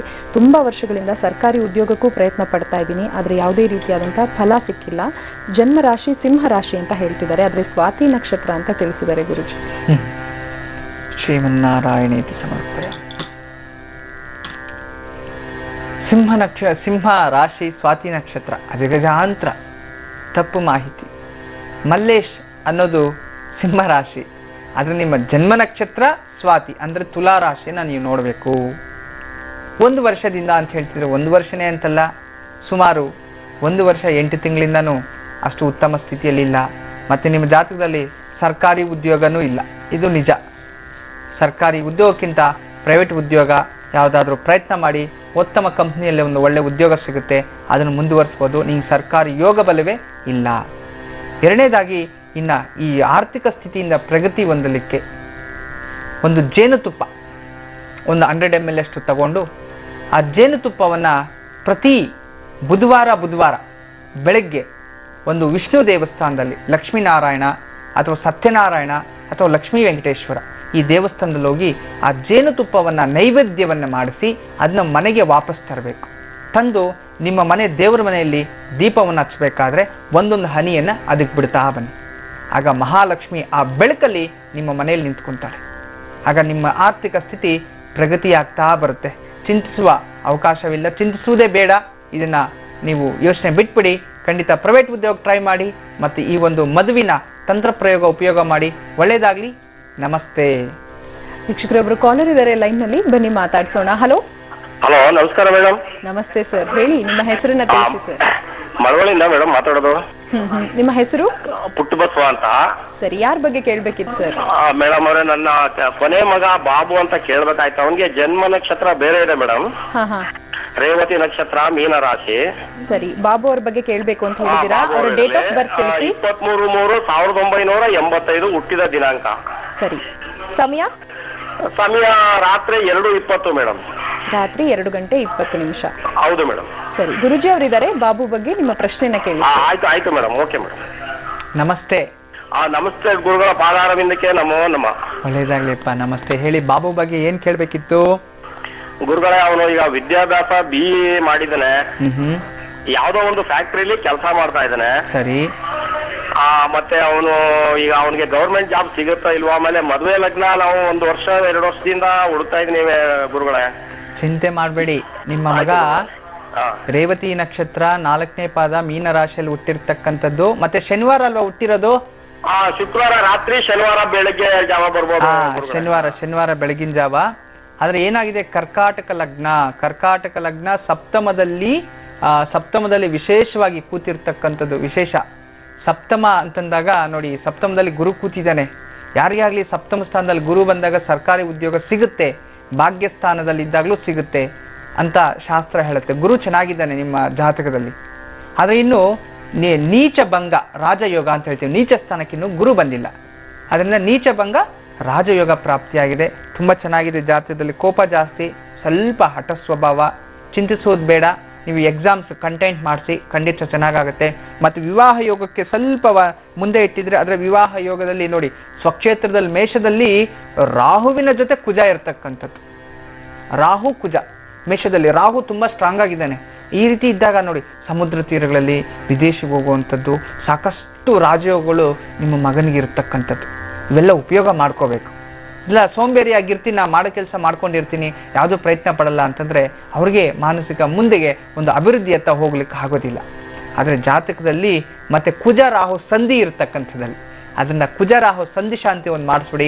ಅನುಕೂಲ ಆದರೆ ಕುಜನಿಗೆ ಸಂಬಂಧಪಟ್ಟಿರುವಾಗೆ ಮಂಗಳವಾರ ದುರ್ಗಾದೇವಿ ದೇವಸ್ಥಾನದಲ್ಲಿ ಒಂದು ನಿಂಬೆ ಹಣ್ಣಿನ ಮಾಲೆ ಕೊಡಿಸಿ, ಶನಿವಾರ ಈ ಒಂದು ಉದ್ದಿನ ಕಾಳನ್ನು, ಒಂದು ವಸ್ತ್ರ, ಬೂದು ಬಣ್ಣದ ವಸ್ತ್ರವನ್ನು, ಬ್ಲೌಸ್ ಪೀಸ್ ಅವೆರಡನ್ನ, ಒಂದು ತೆಂಗಿನಕಾಯಿ, ಒಂದು 16 ವಾರ ದಾನ ಮಾಡಿಸಿ. ಖಂಡಿತವಾಗ್ಲೂ ಒಳ್ಳೆ ಸ್ಥಾನ, ಉದ್ಯೋಗವು ಸಿಗುತ್ತೆ. ಒಳ್ಳೆಯದಾಗಲಿ. ನಮಸ್ತೆ. ವೀಕ್ಷಕರೇ, ಪದ್ಮಾವತಿ ಅವರು ಕರೆ ಮಾಡಿದ್ದಾರೆ, ಬನ್ನಿ ಮಾತಾಡ್ಸೋಣ. ಹಲೋ. ನಮಸ್ತೆ. ನಮಸ್ತೆ. ಹೇಳಿಮ್ಮ, ಯಾರ ಬಗ್ಗೆ ಕೇಳಬೇಕಿತ್ತು ಪದ್ಮಾವತಿ ಅವರು?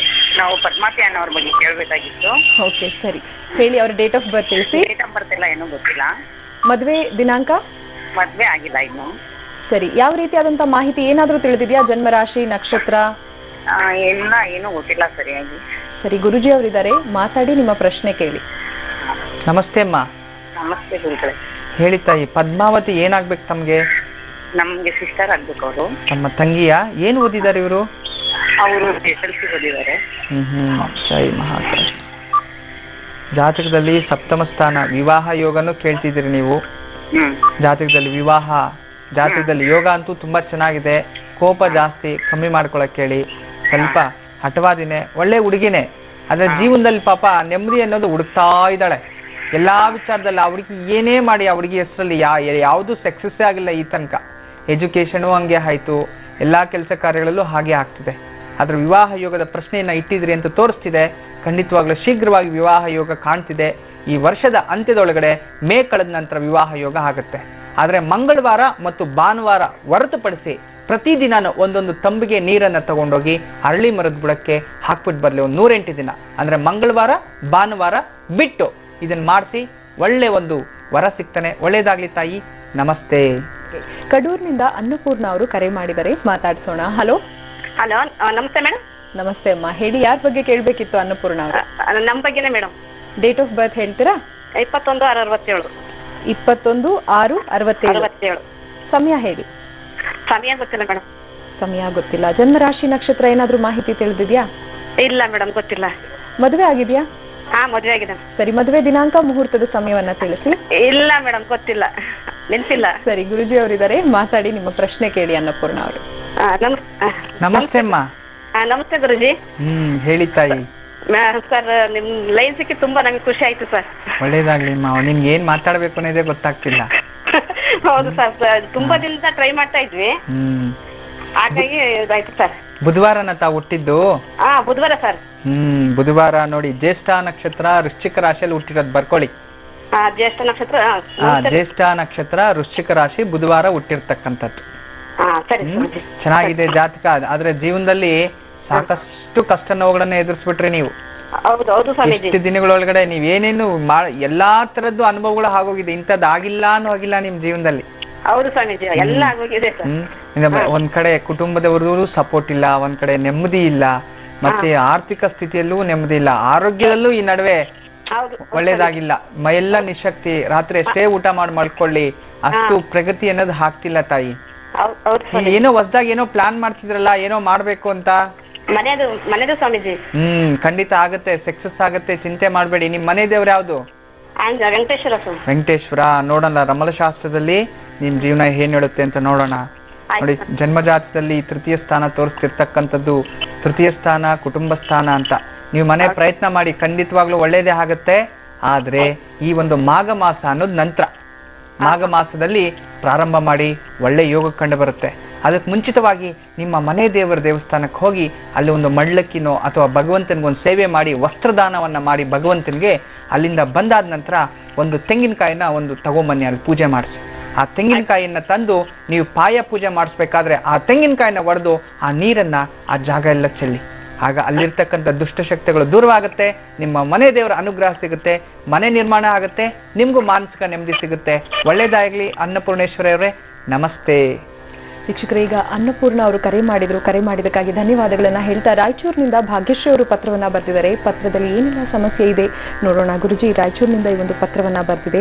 ಅಳೆದು ತೂಗಿ ಮಾತನಾಡುವಂತಹ ಸ್ವಭಾವ ನಮಗೆ ತುಂಬಾ ಇಷ್ಟ ಆಗಿದೆ ಗುರುಜಿ. ಪ್ರತಿನಿತ್ಯವೂ ತಪ್ಪದೆ ಓಂಕಾರ ಕಾರ್ಯಕ್ರಮವನ್ನು ನೋಡ್ತೀವಿ, ಕುಟುಂಬ ಪರಿವಾರ ಸಮೇತರಾಗಿ ನಾವು ಕಾರ್ಯಕ್ರಮವನ್ನು ವೀಕ್ಷಿಸ್ತೀವಿ. ಹರ ಮುನಿದರು ಗುರು ಕಾಯ್ತಾನೆ ಅಂತ ಹೇಳ್ತಾರೆ. ಅದೇ ನಂಬಿಕೆಯಲ್ಲಿ ಒಂದು ಪತ್ರವನ್ನ ಬರಿತಾ ಇದೀವಿ ಅಂತ ಹೇಳ್ತಿದ್ದಾರೆ. ಮನೆಯಲ್ಲಿ ಸಾಕಷ್ಟು ಸಮಸ್ಯೆಗಳಿದೆ. ಮೈದುನ ಮಾಡಿದ ಸಾಲದಿಂದ ನನ್ನ ಪತಿಯವರಿಗೆ ಕಷ್ಟ, ಹತಾಶೆ, ಮಾನಸಿಕ ನೋವು ಅತಿಯಾಗಿ ಕಾಡ್ತಾ ಇದೆ.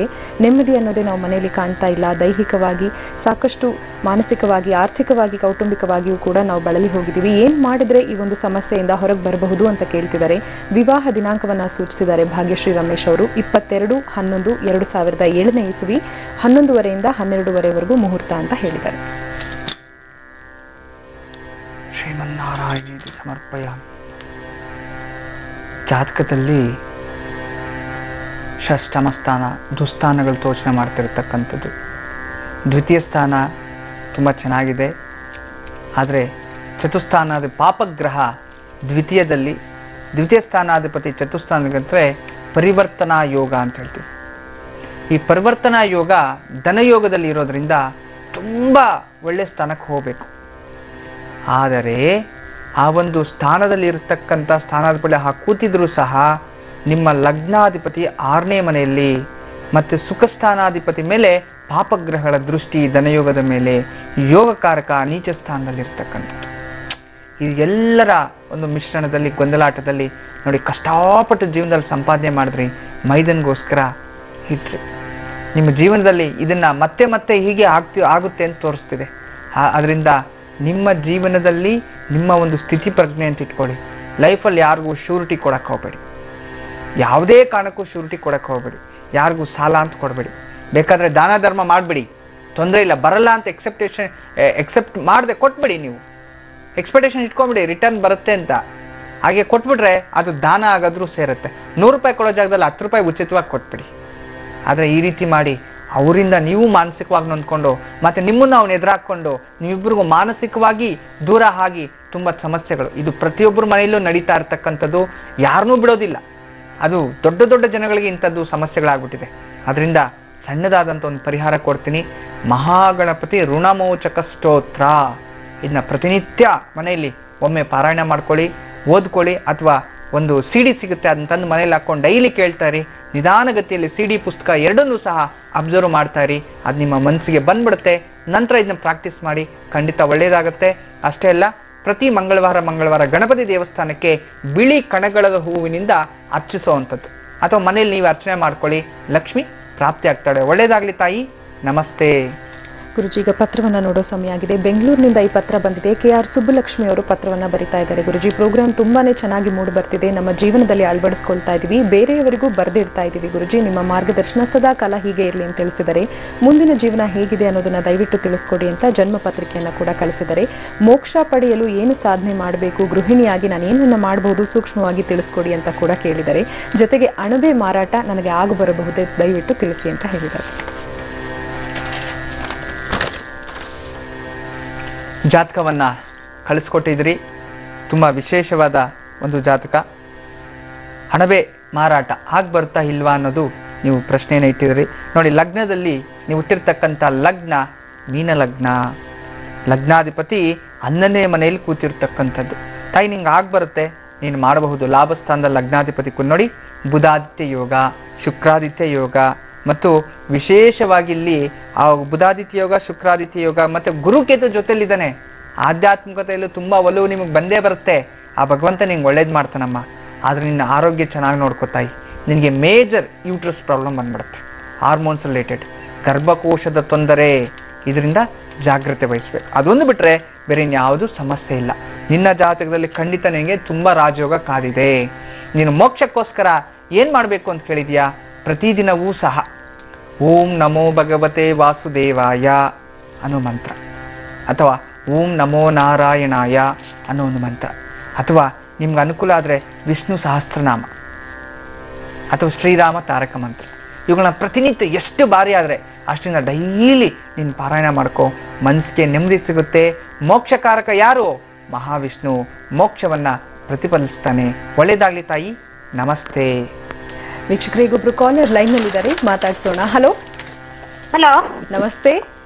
ನಮಸ್ತೆ ಮೇಡಮ್. ಹೇಳಿ, ನಿಮ್ಮ ಹೆಸರನ್ನ ತಿಳಿಸಿಮ್ಮ. ನಮ್ಮ ಹೆಸರು ಸುಧಾ. ಸುಧಾ ಅವ್ರು ಎಲ್ಲಿಂದ ಕಾಲ್ ಮಾಡ್ತಿರೋ ತಾವು? ಹರಿಹರದಿಂದ. ಸರಿ, ಯಾರ ಬಗ್ಗೆ ಕೇಳಬೇಕಿತ್ತು? ನಮ್ಮ ಮಗಳ ಬಗ್ಗೆ ಕೇಳ್ಬೇಕು. ಮಗಳ ಹೆಸರನ್ನ ಹಾಗೂ ಡೀಟೇಲ್ಸ್ನ ತಿಳಿಸಿ ಸುಧಾ ಅವರೇ. ಹೆಸರು ರಶ್ಮಿ ಅಂತ. ರಶ್ಮಿ. ಡೇಟ್ ಆಫ್ ಬರ್ತ್ ಹೇಳಿ. 10/6/89. ಇನ್ನೊಂದ್ಸಲ ಹೇಳಿ. 10/2/89. 10/2/89ನೇ ಇಸವಿ. ಸಮಯ ಹೇಳಿಮ್ಮ. ಸಮಯ ರಾತ್ರಿ 10:15ಕ್ಕೆ, ಶುಕ್ರವಾರ. ಸರಿ, ಜನ್ಮರಾಶಿ ನಕ್ಷತ್ರ ತಿಳಿದಿದ್ಯಾ? ರೇವತಿ ನಕ್ಷತ್ರ. ರೇವತಿ ನಕ್ಷತ್ರ, ಮೀನರಾಶಿ ಅಂತ ಹೇಳ್ತಿದ್ದೀರಾ. ಗುರುಜಿ ಅವರಿದ್ದಾರೆ, ರಶ್ಮಿ ಕುರಿತಾಗಿ ನಿಮ್ಮ ಪ್ರಶ್ನೆಯನ್ನ ಕೇಳಿ ಸುಧಾ ಅವರೇ. ನಮಸ್ತೆ ಅಮ್ಮ. ನಮಸ್ತೆ ಗುರುಜಿ. ಹೇಳಿತಾಯಿ, ಶುಕ್ರವಾರ ರಾತ್ರಿನಾ? ಹಾ, ಶುಕ್ರವಾರ ರಾತ್ರಿ 10:15. ತುಂಬಾ ಚೆನ್ನಾಗಿದೆ ಮಗಳ ಜಾತಕ. ಏನು ಓದ್ತಿದ್ದಾರೆ ಇವರು? ಮಗಳು B.Com ಓದಿ ಬೆಂಗಳೂರಲ್ಲಿ ಜಾಬ್ ಅಲ್ಲಿ ಇದ್ದಾರೆ, ಪ್ರೈವೇಟ್ ಕಂಪ್ನಿ.